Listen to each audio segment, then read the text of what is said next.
ಬ್ರಹ್ಮರ್ಷಿ ಪಿತಾಮಹ ಪತ್ರಿಜಿ ಗುರುಗಳಿಗೆ, ಸ್ವರ್ಣಮಾಲಾ ಅಮ್ಮನವರಿಗೆ, ಮಹಾವತಾರ್ ಬಾಬಾಜಿ ಅವರಿಗೆ, ಎಲ್ಲ ಆಸ್ಟ್ರಲ್ ಮಾಸ್ಟರ್ಸ್ ಅವರಿಗೆ, ಇಡೀ ವಿಶ್ವಾದ್ಯಂತ ಇರ್ತಕ್ಕಂಥ ಎಲ್ಲ ಧ್ಯಾನ ಬಂಧುಗಳಿಗೆ ಹಾಗೂ ತಂದೆ ತಾಯಿಗಳಿಗೆ, ಅದ್ಭುತವಾದ ವೇದಿಕೆಯನ್ನು ಸೃಷ್ಟಿ ಮಾಡಿರ್ತಕ್ಕಂಥ ಪರಮೋಚ್ಚ ಗುರುಗಳಿಗೆ, ಈ ವೇದಿಕೆಯಲ್ಲಿ ಇರ್ತಕ್ಕಂಥ ಎಲ್ಲ ಜ್ಞಾನದಾತರು ಆತ್ಮ ಬಂಧುಗಳಿಗೆ ಅನಂತ ಅನಂತ ಕೋಟಿ ನಮನಗಳನ್ನು ಸಲ್ಲಿಸುತ್ತಾ, ಇಂದಿನ ವಿಷಯ ಆತ್ಮಾಯಣ ಮಾಸ್ಟರ್ಸ್.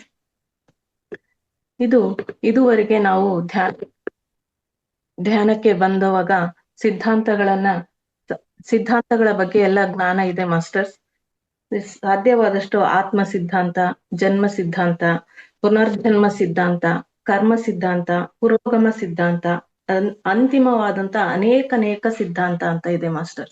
ಈಗಾಗ್ಲೇ ತಿಳಿದಿದೀವಿ ನಾವೆಲ್ಲ ಆತ್ಮ ಪದಾರ್ಥ ಅಂತಕ್ಕಂಥ ತಿಳ್ಕೊಳ್ಳದೆ ಈ ಧ್ಯಾನಕ್ಕೆ ಬಂದ ಮೇಲೆ. ಅದಾದ ನಂತರ ನಾವು ಜನ್ಮವನ್ನ ಎತ್ತಲಿಕ್ಕೆ ಕಾರಣವಿದ್ದೇ ಈ ಭೂಮಿಗೆ ಜನ್ಮವನ್ನ ಎತ್ತಿ ಬರ್ತೇವೆ ಅನ್ನೋದನ್ನು ತಿಳಿದಿದ್ದೇವೆ.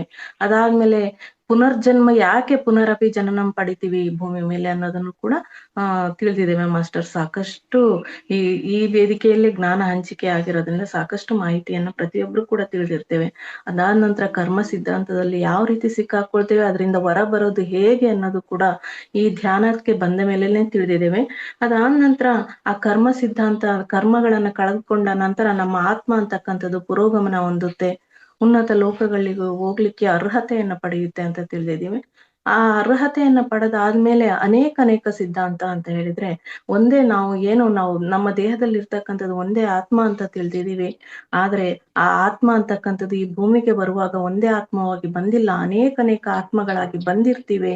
ಅದು ಏನು ಎತ್ತ ಅನ್ನೋದ್ರ ಬಗ್ಗೆ ಸಾಕಷ್ಟು ಮಾಹಿತಿಯನ್ನ ಒದಗಿಸ್ಕೊಡ್ತಕ್ಕಂಥ ಪುಸ್ತಕ ಮಾಸ್ಟರ್ಸ್. ಈ ಮೊದಲಿನ ಕನಿಷ್ಠ ಒಂದು 3-4 ಸಿದ್ಧಾಂತಗಳ ಬಗ್ಗೆ ಜ್ಞಾನ ಇದ್ರೆ ಈ ಪುಸ್ತಕದಲ್ಲಿ ಹೇಳ್ತಕ್ಕಂಥ ಜ್ಞಾನ ಸ್ವಲ್ಪ ಹೆಚ್ಚಿನದಾಗಿ ಅರ್ಥ ಆಗ್ತಾ ಹೋಗ್ತದೆ ಮಾಸ್ಟರ್ಸ್. ಇಲ್ಲ ಅಂದ್ರೆ ಸ್ವಲ್ಪ ಗೊಂದಲ ಆಗ್ತಕ್ಕಂಥದ್ದು ರೀತಿಯಲ್ಲೂ ಕೂಡ ಇದೆ. ಅದರಲ್ಲಿ ಒಂದು 4 ಅಧ್ಯಾಯಗಳಾಗೋವರೆಗೂ ಕೂಡ ಏನು ಎತ್ತ ಅಂತಕ್ಕಂಥ ಪ್ರಶ್ನೆಗಳು ಕೂಡ ಮೂಡಬಹುದು. ಆದ್ರೆ ಸ್ವಲ್ಪ ಮೊದಲಿರ್ತಕ್ಕಂಥ ಜ್ಞಾನದ ಆಧಾರದ ಮೇಲೆ ಹೆಚ್ಚಿನದಾಗಿ ತಿಳ್ಕೊಳ್ಳೋಕೆ ಪ್ರಯತ್ನ ಪಡೋಣ ಮಾಸ್ಟರ್ಸ್. ಈ ಆತ್ಮಾಯಣ ಅಂತಕ್ಕಂಥದ್ದು ಪೀಟರ್ ರಿಷೆಲೋ ಅಂತಕ್ಕಂಥವ್ರು ಇಂಗ್ಲಿಷ್ ನಲ್ಲಿ ಬರ್ತಿರ್ತಕ್ಕಂಥ ಪುಸ್ತಕ ಇದು ಮಾಸ್ಟರ್ಸ್. ಇದನ್ನ ಜೀವಂದರ್ ಕೇತಪ್ಪ ಅಂತಕ್ಕಂಥವ್ರು ಕನ್ನಡಕ್ಕೆ ಅನುವಾದ ಮಾಡಿದ್ದಾರೆ.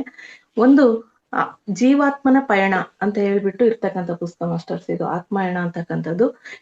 ಇದರ ಬಗ್ಗೆ ನಮ್ಮ ಪತ್ರಿಜಿ ಗುರುಗಳು ನಾವು ಸಾವು ಅಂದ್ರೇನೆ 3 ಬಗೆಯ ಸಾವುಗಳಿದ್ದಾವೆ. ಅದರಲ್ಲಿ ಭೌತಿಕ ದೇಹದ ಸಾವು ಅಂತಕ್ಕಂಥದ್ದು ಮೊದಲನೇದಾದ್ರೆ, ನಾವು ಈ ಭೂಮಿ ಮೇಲೆ ಬಿಟ್ಟೋಗ್ತಕ್ಕಂಥ ಭೌತಿಕ ದೇಹ ಅಂತಕ್ಕಂಥದ್ದು ತ್ಯಜಿಸಲ್ಪಡ್ತಕ್ಕಂಥದ್ದೇ ಭೌತಿಕ ದೇಹದ ಸಾವು ಆಗ್ತದೆ. ಎರಡನೆಯ ಸೂಕ್ಷ್ಮ ಶರೀರದ ಸಾವು, ಈ ಸೂಕ್ಷ್ಮ ಶರೀರದ ಸೂಕ್ಷ್ಮ ಪೊರೆಯು ತ್ಯಜಿಸಲ್ಪಡ್ತದೆ. ಅದಾದ ನಂತರ 3ನೆಯ ಸಾವು ಕಾರಣ ಶರೀರದ ಸಾವು ಅಂತ ಹೇಳ್ಬಿಟ್ಟು ಅದನ್ನ ಸ್ಕೂಪ್ ಅಂತಾನು ಕೂಡ ಕರೆಯಲಾಗ್ತದೆ.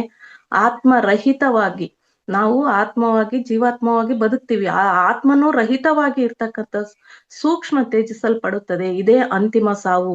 ಅಲ್ಲಿಂದ ಅದನ್ನು ತ್ಯಜಿಸಿದಾಗ ಮಾತ್ರ ಅಲ್ಲಿಂದ ಮುಂದೆ ನಾವು ಮಹಾಕಾರಣ ಲೋಕಗಳಿಗೆ ಪದೋನ್ನತಿಯನ್ನ ಹೊಂದುತ್ತೇವೆ. ಸಾಧಕರು ಜ್ಞಾನೋದಯ ಹೊಂದಿದಾಗ ಮಾತ್ರ ಇದು ಸಂಭವಿಸುತ್ತದೆ ಅಂತಕ್ಕಂಥ ಹೇಳಿಕೆಯನ್ನ ಹೊಂದಿರ್ತಕ್ಕಂಥ ಪುಸ್ತಕ ಮಾಸ್ಟರ್ಸ್ ಇದು. ಇದನ್ನ ಸ್ವಾಧ್ಯಾಯವನ್ನು ಪ್ರಾರಂಭ ಮಾಡ್ತಾ ಇದ್ದೇನೆ ಮಾಸ್ಟರ್ಸ್. ಮನುಷ್ಯನು ಹಳೆಯ ಬಟ್ಟೆಗಳನ್ನು ಹೇಗೆ ಬಿಟ್ಟು ಬೇರೆ ಹೊಸ ವಸ್ತ್ರಗಳನ್ನು ತೆಗೆದುಕೊಳ್ಳುತ್ತಾನೋ, ಹಾಗೆಯೇ ದೇಹವನ್ನು ಹೊಂದಿರುವ ಆತ್ಮನು ಜೀರ್ಣವಾದ ಶರೀರಗಳನ್ನು ಬಿಟ್ಟು ಬೇರೆ ಹೊಸ ಶರೀರಗಳನ್ನು ಹೊಂದುತ್ತಾನೆ ಅಂತಕ್ಕಂಥದ್ದು ಭಗವದ್ಗೀತೆಯ ಸಾರ ಮಾಸ್ಟರ್ಸ್. ಮೊದಲಿಂದನೂ ಕೂಡ ಈ ದೇಹವನ್ನು ಬದಲಿಸ್ತಕ್ಕಂಥದ್ದು ಈ ಆತ್ಮನ ಕೆಲಸ ಅಂತ ಕೂಡ ಜ್ಞಾನ ಇದೆ ಮಾಸ್ಟರ್ಸ್. ಅದನ್ನ ಭಗವದ್ಗೀತೆಯಲ್ಲೂ ಕೂಡ ಹೇಳಿ ನಮ್ಮ ಮಗಳಿಗೆ ಜ್ಞಾನ ಕೊಡ್ಲಿಕ್ಕೆ ಪ್ರಯತ್ನ ಪಟ್ಟಿದ್ದಾರೆ ಮಾಸ್ಟರ್ಸ್. ಇನ್ನು ಬ್ರಹ್ಮರ್ಷಿ ಪಿತಾಮಹ ಪತ್ರಿಜಿ ಗುರುಗಳು ಒಂದು ಸಂದೇಶವನ್ನ ಕೊಟ್ಟಿರ್ತಕ್ಕಂಥ ಪುಟ ಇದೆ ಮಾಸ್ಟರ್ಸ್. ಇಲ್ಲಿ ಪೀಟರ್ ರಿಷೆಲೋ ಅವರು ಎ ಸೋಲ್ ಜರ್ನಿ ಅಂತಕ್ಕಂಥ ಇಂಗ್ಲಿಷ್ ಪುಸ್ತಕವನ್ನು ಬರೆದಿದ್ದಾರೆ. ಇದು ನನ್ನ ಅತ್ಯಂತ ನೆಚ್ಚಿನ ಪುಸ್ತಕವಾಗಿದೆ. ಟಾಪ್ 10 ಪುಸ್ತಕ ಅಂತ ಏನು ಹೇಳ್ತಿದೀವಲ್ಲ, ಅದರಲ್ಲಿ ಸೇರಿರ್ತಕ್ಕಂಥ ಆ ಪಟ್ಟಿಯಲ್ಲಿ ಸೇರಿರ್ತಕ್ಕಂಥ ಪುಸ್ತಕಕ್ಕೂ ಕೂಡ ಇದಾಗಿದೆ. ಕನ್ನಡದಲ್ಲಿ ಅನುವಾದಗೊಂಡು ಕನ್ನಡಿಗರಿಗೆ ಜ್ಞಾನ ದೊರೆಯಲು ಅನುಕೂಲವಾಗಿದ್ದರಿಂದ ತುಂಬಾ ಸಂತೋಷ ಆಗ್ತಾ ಇದೆ ನನಗೆ. ವ್ಯಕ್ತಿಯು ದೇಹತ್ಯಾಗ ಮಾಡಿದ ಮೇಲೆ, ಅಂದರೆ ಮರಣ ಹೊಂದಿದ ಮೇಲೆ ಪುನರ್ಜನ್ಮ ತೆಗೆದುಕೊಳ್ಳುವವರೆಗಿನ ಅವಧಿಯ ವಿವರಣೆ, ಆತ್ಮವು ಪಯಣಿಸುವ ವಿವಿಧ ಲೋಕಗಳ ವರ್ಣನೆ ಮತ್ತು ಪ್ರಾಯೋಗಿಕವಾದ ಸೂಕ್ಷ್ಮ ಶರೀರ ಯಾನದ ಪ್ರಶಿಕ್ಷಣವು ಅದ್ಭುತ ಅನುಭವವನ್ನ ನೀಡ್ತಾ ಇದೆ. ನಾವೇನು ಈ ದೇಹವನ್ನು ತ್ಯಾಗ ಮಾಡಿದ್ಮೇಲೆ ಆತ್ಮ ಅಂತಕ್ಕಂಥದ್ದು ಯಾವ ರೀತಿಯಲ್ಲಿ ತನ್ನ ಪ್ರಯಾಣವನ್ನ ಪ್ರಾರಂಭಿಸುತ್ತೆ ಮತ್ತು ಹೇಗೆ ಆ ಪ್ರಯಾಣದಲ್ಲಿ ಅದು ತಲುಪ್ತಕ್ಕಂಥ ಲೋಕಗಳು, ಅಲ್ಲಿ ಆ ಲೋಕಗಳ ವರ್ಣನೆಯನ್ನು ಮಾಡಿದ್ದಾರೆ. ಮತ್ತೆ ಪ್ರಾಯೋಗಿಕವಾಗದಂತ ಸೂಕ್ಷ್ಮ ಶರೀರ ಯಾನದ ಶಿಕ್ಷಣವೂ ಕೂಡ ನಮ್ಗೆ ದೊರೀತಾ ಹೋಗ್ತದೆ ಅಂತ ಹೇಳಿದ್ದಾರೆ ಮಾಸ್ಟರ್ಸ್. ಪಿರಮಿಡ್ ಮಾಸ್ಟರ್ ಅವರು ತೃತೀಯ ನೇತ್ರ ಕ್ರಿಯಾಶೀಲಗೊಳಿಸಿಕೊಳ್ಳುವುದರಲ್ಲಿ, ಸೂಕ್ಷ್ಮ ಶರೀರ ಯಾನದಲ್ಲಿ, ಆಟೋ ರೈಟಿಂಗ್ ಮತ್ತು ಚಾನಲಿಂಗ್ ಮುಂತಾದ ಹಲವಾರು ವಿದ್ಯೆಗಳಲ್ಲಿ ಪ್ರಭುತ್ವ ಪಡೆದುಕೊಂಡಿದ್ದಾರೆ, ಇನ್ನೂ ಪಡೆದುಕೊಳ್ತಾನೂ ಇದ್ದಾರೆ ಅಂತ ತಿಳಿಸಿದ್ದಾರೆ ಮಾಸ್ಟರ್ಸ್. ಪಿರಮಿಡ್ ಮಾಸ್ಟರ್ಸ್ ಎಲ್ಲರೂ ಕೂಡ ನಾವೇನು ದಿವ್ಯ ಚಕ್ಷು, ಜ್ಞಾನ ಚಕ್ಷು ಅಂತಕ್ಕಂಥ ತೃತೀಯ ನೇತ್ರ ಅಂತ ಏನ್ ಹೇಳ್ತೀವಲ್ಲ ಮಾಸ್ಟರ್ಸ್, ಅದನ್ನ ಕ್ರಿಯಾಶೀಲಗೊಳಿಸ್ಕೊಳ್ಳೋದ್ರ ಜೊತೆಗೆ ಸೂಕ್ಷ್ಮ ಶರೀರ ಯಾನ ಮಾಡೋದ್ರ ಜೊತೆಗೆ ಆಟೋ ರೈಟಿಂಗ್ ಮಾಡಿರ್ತಕ್ಕಂಥ ಸಾಕಷ್ಟು ಮಾಸ್ಟರ್ಸ್ ಕೂಡ ಇದ್ದಾರೆ. ಹಾಗೆ ಚಾನಲಿಂಗ್ ಮುಂತಾದ ಹಲವಾರು ವಿದ್ಯೆಗಳಲ್ಲಿ ಪ್ರಭುತ್ವ ಪಡೆದುಕೊಂಡವರು ಇದ್ದಾರೆ, ಇನ್ನು ಪಡೆದುಕೊಳ್ಳೋರು ಸಾಕಷ್ಟು ಜನ ಬರೋರು ಇದ್ದಾರೆ ಅಂತಾನು ಕೂಡ ಹೇಳಿದ್ದಾರೆ ಮಾಸ್ಟರ್ಸ್. ನಾವ್ ಈಗಾಗ್ಲೇ ಚಾನಲಿಂಗ್ ಆಗಿರ್ತಕ್ಕಂಥ ಸ್ವಾಧ್ಯಾಯದ ಪುಸ್ತಕ 2 ಪುಸ್ತಕಗಳನ್ನು ಕೂಡ ಸ್ವಾಧ್ಯಾಯನು ಕೂಡ ಮಾಡಿದ್ದೇನೆ ಮಾಸ್ಟರ್ಸ್ ಇದೇ ವೇದಿಕೆಯಲ್ಲಿ. ಇನ್ನು 10 ವರ್ಷಗಳಲ್ಲಿ ಭೂಮಂಡಲವೆಲ್ಲವೆಲ್ಲ ಧ್ಯಾನ ಭೂಮಂಡಲವಾಗುತ್ತೆ. ಅನ್ಯ ಲೋಕವಾಸಿಗಳು ಭೂಮಿಗೆ ಬರುವುದು ಮತ್ತು ಭೂಗ್ರಹವಾಸಿಗಳು ಭೌತಿಕವಾಗಿ ಅನ್ಯ ಲೋಕಗಳ ಪ್ರಯಾಣ ಮಾಡುವುದು ಸರ್ವೇ ಸಾಮಾನ್ಯವಾಗ್ತದೆ ಅಂತಾನು ಕೂಡ ತಿಳಿಸಿದ್ದಾರೆ ಮಾಸ್ಟರ್ಸ್. ಮುಂದಿನ ಭವಿಷ್ಯವನ್ನು ಕೂಡ ನುಡಿದಿದ್ದಾರೆ ಮಾಸ್ಟರ್ಸ್. ಈ ನಿಟ್ಟಿನಲ್ಲಿ ಆತ್ಮಾಯಣ ಕೃತಿಯು ಒಂದು ಮಹತ್ವರವಾದ ಕೈಪಿಡಿಯಾಗಿದೆ ಅಂತ ಹೇಳ್ಬಿಟ್ಟು ಸಂದೇಶವನ್ನ ನೀಡಿದ್ದಾರೆ ಮಾಸ್ಟರ್ಸ್. ತದನಂತರ ಇದರ ಮೂಲ ಲೇಖಕರಾಗಿರ್ತಕ್ಕಂಥ ರಿಷಲ್ಲೋ ಅವರು ಒಂದು ಮುನ್ನುಡಿಯನ್ನು ಬರೆದಿದ್ದಾರೆ. ಪ್ರತಿಯೊಬ್ಬರಿಗೂ ಕೂಡ ಇದರ ಆಧಾರದ ಮೇಲೆನೆ ಈ ಮುಂದಿನ ಪುಸ್ತಕದಲ್ಲಿ ಬರ್ತಕ್ಕಂಥ ಜ್ಞಾನ ಅರ್ಥ ಆಗ್ತಾ ಹೋಗ್ತದೆ ಮಾಸ್ಟರ್ಸ್. ನಾನೇನು ಲೇಖಕನಲ್ಲ, ಹಾಗೂ ಈ ನಿಟ್ಟಿಲಿನಲ್ಲಿ ನನಗೆ ಅನುಭವವಿದೆ ಅಥವಾ ಭಗವಂತನ ವರ ದೊರಕಿದೆ ಎಂದೂ ಕೂಡ ಹೇಳುವುದಿಲ್ಲ. ಆದರೆ ಕ್ಷಮಿಸಲು ಕೋರದೆ ಈ ಪುಸ್ತಕವನ್ನು ಜಗತ್ತಿಗೆ ನೀಡುತ್ತಿದ್ದೇನೆ. ಏಕೆಂದರೆ ಯಾರ ಆದೇಶವನ್ನು ಪಾಲಿಸಬೇಕಾಗಿದೆಯೋ ಅವರ ಆದೇಶವನ್ನು ಪಾಲಿಸುತ್ತಿದ್ದೇನೆ. ಅವರಿಗೆ ಇದನ್ನ ನೀವು ಪಡೆದಂತ ಜ್ಞಾನವನ್ನ ಬರೀ ನಿಮ್ಮಲ್ಲೇ ಇಟ್ಕೋಬೇಡಿ, ಬೇರೆಯವರಿಗೂ ಹಂಚಿ, ಬೇರೆಯವರಿಗೂ ಕೂಡ ಅದರ ಅನುಭವ ಆಗ್ಲಿ. ಧ್ಯಾನದಲ್ಲಿ ಆಗ್ತಕ್ಕಂಥ ಅನುಭವ ನಮ್ಗೆ ಏನೇನೆಲ್ಲ ಆಗ್ತಾ ಇರ್ತದೆ, ಪ್ರಶ್ನಾರ್ಥಕ ಚಿಹ್ನೆಗಳಾಗಿ ಉಳಿದಿರ್ತದೆ ಎಷ್ಟೊಂದು ಅಂಶಗಳು, ಅವರೆಲ್ಲರಿಗೂ ಕೂಡ ಉತ್ತರ ಸಿಗುವಂತಾಗ್ಲಿ ಅಂತ ಹೇಳ್ಬಿಟ್ಟು ಅವರಿಗೆ ನೀವು ಇದನ್ನ ಗ್ರಂಥ ರೂಪದಲ್ಲಿ ತನ್ನಿ ಅಂತ ಹೇಳ್ಬಿಟ್ಟು ಆದೇಶ ಆಗಿರ್ತದೆ. ಅದಕ್ಕೋಸ್ಕರ ನಾನು ತಂದಿದ್ದೀನಿ ಅಂತ ಹೇಳ್ಬಿಟ್ಟು ಹೇಳ್ತಿದ್ದಾರೆ ಮಾಸ್ಟರ್ಸ್. ಹೆಚ್ಚಿನ ಸಹೃದಯರಿಗೆ ಆಸಕ್ತಿಕರವಾದ ಭಾಗವು ಈ ಪುಸ್ತಕದ 4ನೇ ಅಧ್ಯಾಯದಿಂದ ಆರಂಭಗೊಳ್ಳುತ್ತದೆ. ಈ ಭಾಗದಲ್ಲಿರುವ ಬಹಳಷ್ಟು ಹೊಸ ವಿಚಾರಗಳು ಯಾರಿಗೆ ತಮ್ಮ ಜೀವನದ ಕುರಿತು ಮತ್ತು ನಿದ್ರಾ ಸಮಯದಲ್ಲಿಯ ಚಲನವಲನಗಳ ಕುರಿತು ಸ್ಮರಣವಿಲ್ಲವೋ ಅವರಿಗೆ ವಿಶೇಷ ಮಹತ್ವಪೂರ್ಣವಾಗಿದೆ. ನಾವು ಕನಸಿನಲ್ಲೂ ಕೂಡ ಸಾಕಷ್ಟು ಏನೇನೋ ಗೋಚರ ಆಗುತ್ತೆ, ಪ್ರಶ್ನಾರ್ಥಕವಾಗಿ ಉಳಿತೆ, ಏನು ಇದ್ಯಾಕ್ ಕಾಣಿಸ್ತು, ಅದೇನು ಇದೇನು ಅನ್ನೋ ರೀತಿಯಲ್ಲಿ. ಅದಕ್ಕೋಸ್ಕರ ಇವಕ್ಕೆಲ್ಲಕ್ಕೂ ಕೂಡ ಉತ್ತರ ಪಡೆಯಬಹುದು ಇದರಲ್ಲಿನ ಜ್ಞಾನವನ್ನು ಪಡೆಯೋದ್ರ ಮುಖಾಂತರ ಅಂತ ತಿಳಿಸಿದ್ದಾರೆ ಮಾಸ್ಟರ್ಸ್. ಇದರಲ್ಲಿ ಅನೇಕ ಜನರು ವಿವಿಧ ಸ್ಪಷ್ಟೀಕರಣವನ್ನು ಬಯಸುತ್ತಾರೆ. ಹೀಗಾಗಿ ಸಹೃದಯರಿಗೆ ಆರಂಭದ ಅಧ್ಯಾಯಗಳನ್ನು ಸಾಮಾನ್ಯ ದೃಷ್ಟಿಯಿಂದ ಓದಿ ಮುಂದೆ ಹೋಗುವ ಬಯಕೆಯನ್ನು ನಿಯಂತ್ರಿಸಿಕೊಳ್ಳಲು ಸಲಹೆ ನೀಡುತ್ತೇನೆ. ಅಂದ್ರೆ ಈಗ ಪ್ರಾರಂಭದಲ್ಲಿ ಗೊಂದಲ ಮೂಡುತ್ತೆ ನಿಜ, ಆದ್ರೂ ಕೂಡ ನಿಮ್ಗೆ ಎಷ್ಟು ಅರ್ಥವಾಗುತ್ತೋ ಅಷ್ಟರಲ್ಲಿ ಅರ್ಥೈಸ್ಕೊಳ್ತಾ ಹೋಗಿ, ನಂತರ ನಿಮಗೆ ಎಲ್ಲ ಜ್ಞಾನವೂ ದೊರೆಯುತ್ತೆ ಅಂತ ಹೇಳ್ತಿದ್ದಾರೆ ಮಾಸ್ಟರ್ಸ್. ನನ್ನ ಸಂಭಾಷಣೆಯ ರೂಪದಲ್ಲಿ ಬರೆದ ಭಾರತೀಯ ಗುರುವಿನ ಜೊತೆಗಿನ ಪರಿಚಯಾತ್ಮಕ ಅಧ್ಯಾಯವು ಎಷ್ಟೊಂದು ಮಹತ್ವಪೂರ್ಣ ಮಾಹಿತಿಗಳಿಂದ ತುಂಬಿದೆ ಎಂದರೆ ಅದರ ಹೊರತಾಗಿ ಪುಸ್ತಕದ ಮುಂದಿನ ಅಧ್ಯಾಯಗಳನ್ನು ಸಂಪೂರ್ಣವಾಗಿ ತಿಳಿದುಕೊಳ್ಳಲು ಸಾಧ್ಯವಿಲ್ಲ.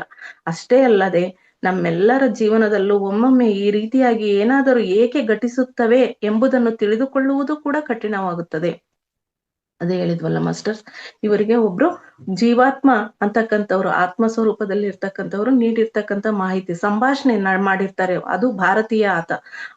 ಅದನ್ನ ಮುಖ್ಯವಾಗಿ ನೀವು ತಿಳಿದೇ ಹೋದ್ರೆ ನಿಮ್ಗೆ ಮುಂದೆ ಏನು ಅನ್ನೋದು ತಿಳಿಯೋದು ಕಠಿಣ ಆಗುತ್ತೆ. ಅದಕ್ಕೋಸ್ಕರ ಈ ಮಾಹಿತಿಯನ್ನ ನೀವು ತಿಳಿಲೇಬೇಕಾಗಿರ್ತಕ್ಕಂಥದ್ದು ಅತ್ಯಗತ್ಯ ಅಂತ ತಿಳಿಸಿದ್ದಾರೆ ಮಾಸ್ಟರ್ಸ್. ಈ ಅಧ್ಯಾಯಗಳನ್ನು ಗಮನವಿಟ್ಟು ನಿಧಾನವಾಗಿ ಓದುವವರು ನಿಶ್ಚಿತವಾಗಿಯೂ ಮಹತ್ವಪೂರ್ಣವಾದ ಮಾಹಿತಿಯನ್ನು ಹೊಂದುತ್ತಾರೆ. ಜೊತೆಗೆ ಪ್ರಸ್ತುತ ಕಥೆಯನ್ನು ತಿಳಿದುಕೊಳ್ಳಲು ಮಾನಸಿಕವಾಗಿಯೂ ಕೂಡ ತಯಾರಾಗುವವರು. ನನ್ನ ಅನುಭವಗಳನ್ನು ಬರೆಯಲು ನಾನು ಯಾವುದೇ ರೀತಿಯ ಅಲಂಕಾರಿಕ ಭಾಷೆಯನ್ನು ಪ್ರಯೋಗಿಸಿಲ್ಲ. ನನ್ನ ಅನುಭವಗಳಿಂದ ಕೆಲವರಿಗೆ ಜೀವನದ ವಿರಾಟ್ ಯೋಜನೆಯನ್ನು ಅರ್ಥ ಮಾಡಿಕೊಳ್ಳಲು ಸಹಕಾರಿಯಾದರೆ, ವಿಕಾಸ ಪ್ರಕ್ರಿಯೆಯನ್ನು ಅರ್ಥೈಸಿಕೊಳ್ಳಲು, ಅಂತರ್ದೃಷ್ಟಿ ಹಾಗೂ ಪ್ರಾಣಿಗಳೊಂದಿಗೆ ಮಿತ್ರತ್ವ ಭಾವದಿಂದ ವ್ಯವಹರಿಸಲು ಕಾರಣ ದೊರೆತರೆ ನನ್ನ ಬರವಣಿಗೆಯ ಶ್ರಮ ಸಾರ್ಥಕವಾಯಿತೆಂದು ಭಾವಿಸುತ್ತೇನೆ ಮಾಸ್ಟರ್. ಎಂದು ಪೀಟರ್ ರಿಷೆಲ್ಲೋ ಅವರು ತಮ್ಮ ಪೀಠಿಕೆಯಲ್ಲಿ ತಿಳಿಸಿದ್ದಾರೆ ಮಾಸ್ಟರ್ಸ್. ಅಂದರೆ ಇದನ್ನ ನಿಧಾನವಾಗಿ ಅರ್ಥ ಮಾಡ್ಕೊಂಡಿದ್ದೇ ಹೋದ್ರೆ, ಈ ಪುಸ್ತಕನ ಓದಿನೋ ಕೇಳಿನೋ ಜ್ಞಾನವನ್ನು ಪಡೆದುಕೊಂಡ್ಬಿಟ್ಟು ನಮ್ಮ ಜೀವನದಲ್ಲಿ ಆತ್ಮದ ವಿರಾಟ ದರ್ಶನ ನಮ್ಗೆ ಆಗುತ್ತೆ. ಜೊತೆಗೆ ನಾವು ಪ್ರಾಣಿಗಳಿಂದ ಏಕೆ ಮಿತ್ರತ್ವ ಭಾವನೆಯಿಂದ ಇರಬೇಕು, ಆ ಮಿತ್ರತ್ವ ಭಾವನೆಯನ್ನು ನಾವು ಕೊಡೋದ್ರಿಂದ ಅನ್ಕಂಡೀಷನಲ್ ಲವ್ ಅಂತ ಏನ್ ಹೇಳ್ತೀವಲ್ಲ ಮಾಸ್ಟರ್ಸ್, ಅದನ್ನ ಪ್ರಾಣಿಗಳಿಗೂ ಕೂಡ, ಬರೀ ವ್ಯಕ್ತಿಗಳಿಗೆ ಅಷ್ಟೇ ಅಲ್ಲ, ಪ್ರಾಣಿಗಳಿಗೆ ಕೊಡೋದ್ರಿಂದ ನಮ್ಮ ಆತ್ಮ ಪುರೋಗಮನ ಯಾವ ರೀತಿ ಆಗ್ತದೆ ಅನ್ನೋ ಬಗ್ಗೆನೂ ಕೂಡ ಇದರಲ್ಲಿ ಸಾಕಷ್ಟು ಮಾಹಿತಿಯನ್ನ ಕೊಡ್ತಾ ಹೋಗಿದ್ದಾರೆ ಮಾಸ್ಟರ್ಸ್ ಮುಂದಿನ ಅಧ್ಯಾಯಗಳಲ್ಲಿ. ಈಗ ಪೀಠಿಕೆಯಾಗಿ ಪ್ರಾರಂಭ ಮಾಡ್ತಾ ಇದ್ದಾರೆ ಪೀಟರ್ ರಿಷೆಲ್ಲೋ ಅವರು. ದಿನಾಂಕ 7/17/1941, ಈಗ 85 ವರ್ಷಗಳ ಹಿಂದೆ ನಡೆದಂತ ಕತೆ ಇದು ಮಾಸ್ಟರ್ಸ್. ಪೂರ್ವ ಲಂಡನ್ ಜಂಗಿ ದತ್ತರ್ನಿಂದ 3 ದಿನಗಳ ಮೊದಲು ತಂತಿ ಸಂದೇಶದ ಕುರಿತು ಆಲೋಚನೆಯಲ್ಲಿ ಇನ್ನೂ ಮುಳುಗಿದ್ದೆ. ಅದು ನನ್ನ ಪ್ರಿಯ ತಮ್ಮ ಚಾರ್ಲ್ಸನು ಇಂಗ್ಲೆಂಡ್ ವಾಯುಸೇನೆಯ ಯುದ್ಧದಲ್ಲಿ ಹತನಾದೆನೆಂದು ಸಂದೇಶವನ್ನು ಹೊಂದಿದ ಟೆಲಿಗ್ರಾಮ್. ಅವನು ಕೇವಲ 23 ವರ್ಷದವನಿದ್ದನು. ಅವನು ರಾಯಲ್ ಏರ್ಫೋರ್ಸ್ ಸೇರಿ ಪೈಲಟ್ ಪ್ರಶಿಕ್ಷಣ ಮುಗಿಸಿ ಈಗ ಕೇವಲ 1 ವರ್ಷ ತುಂಬಿ ಸ್ವಲ್ಪ ದಿನಗಳಾಗಿತ್ತು. ಆಗಷ್ಟೇ ತನ್ನ ತಮ್ಮನನ್ನ ಕಳೆದುಕೊಂಡಂತಹ ಟೆಲಿಗ್ರಾಮ್ ಅನ್ನು ಓದಿದಂತ ಪೀಟರ್ ರಿಷೆಲ್ಲೋ ಅವರು ಅದೇ ಆಲೋಚನೆಯಲ್ಲಿ ಮಗ್ನರಾಗಿದ್ದಾಗ ನಡೆದಂತಹ ಘಟನೆ ಇದು ಅಂತ ಹೇಳ್ತಿದ್ದಾರೆ ಮಾಸ್ಟರ್ಸ್. ಅವನ ಕುರಿತು ನಿಜವಾಗಿಯೂ ನನಗೆ ಅಭಿಮಾನವಿತ್ತು. ರಾಯಲ್ ಏರ್ಫೋರ್ಸ್ ಸದಸ್ಯರಾಗಲು ಯಾರಿಗೆ ಹೆಮ್ಮೆ ಅನ್ನಿಸುವುದಿಲ್ಲ? ಅದು ಕೇವಲ 21ನೇ ವಯಸ್ಸಿನಲ್ಲಿ ಆರೋಗ್ಯದ ತುದಿಯಲ್ಲಿದ್ದಾಗ ದೇಶಕ್ಕೆ ಸೇವೆ ಸಲ್ಲಿಸುವ ಇಚ್ಛೆಯನ್ನು ಹೊಂದಿದ್ದನು. ಪೈಲಟ್ನ ಜೀವನವು ಸದಾ ಅಪಾಯದಿಂದ ಕೂಡಿರುವುದು ಸಹಜವಾದರೂ ಈ ರೀತಿಯ ಭಯ ಸಂಭವಿಸಬಹುದೆಂದು ನಮಗೆಂದೂ ಅನಿಸಿರಲಿಲ್ಲ. ಬಹುಶಃ ಎಲ್ಲರಿಗೂ ತಮ್ಮ ಪ್ರೀತಿ ಪಾತ್ರರ ಕುರಿತು ಹೀಗೇ ಅನಿಸುತ್ತದೆ. ನಮ್ಮ ಹತ್ತಿರದವರು ತೀರ್ಕೊಂಡಾಗ ಮಾತ್ರ ಎಲ್ಲರಿಗೂ ಕೂಡ ತುಂಬಾ ದುಃಖ ಅನ್ಸುತ್ತೆ. ಅದೇ ಬೇರೆಯವರಾದಾಗ ಸಾಂತ್ವನ ಹೇಳ್ತೇವೆ, ಧೈರ್ಯವನ್ನ ಕೊಡ್ತೇವೆ. ಆದ್ರೆ ನಮಗೆ ಆದಾಗ ಅತೀವ ದಿಕ್ಕದಲ್ಲಿ ಮುಳುಗಿರ್ತೇವೆ. ಆಗ ನಮ್ಮಲ್ಲಿ ಯಾವ ರೀತಿ ಆಲೋಚನೆಗಳು ಬರ್ತವೆ ಅನ್ನೋದ್ರ ಬಗ್ಗೆ ಹೇಳಿದ್ದಾರೆ ಮಾಸ್ಟರ್ಸ್. ನಾನು ಮತ್ತು ಚಾರ್ಲ್ಸ್ ಸಾಮಾನ್ಯವಾಗಿ ಇಬ್ಬರು ಸಹೋದರರಲ್ಲಿ ಇರುವ ಸಂಬಂಧಕ್ಕಿಂತಲೂ ಬಹಳ ಹೆಚ್ಚಿನ ಆತ್ಮೀಯ ಸಂಬಂಧ ಹೊಂದಿದ್ದೆವು.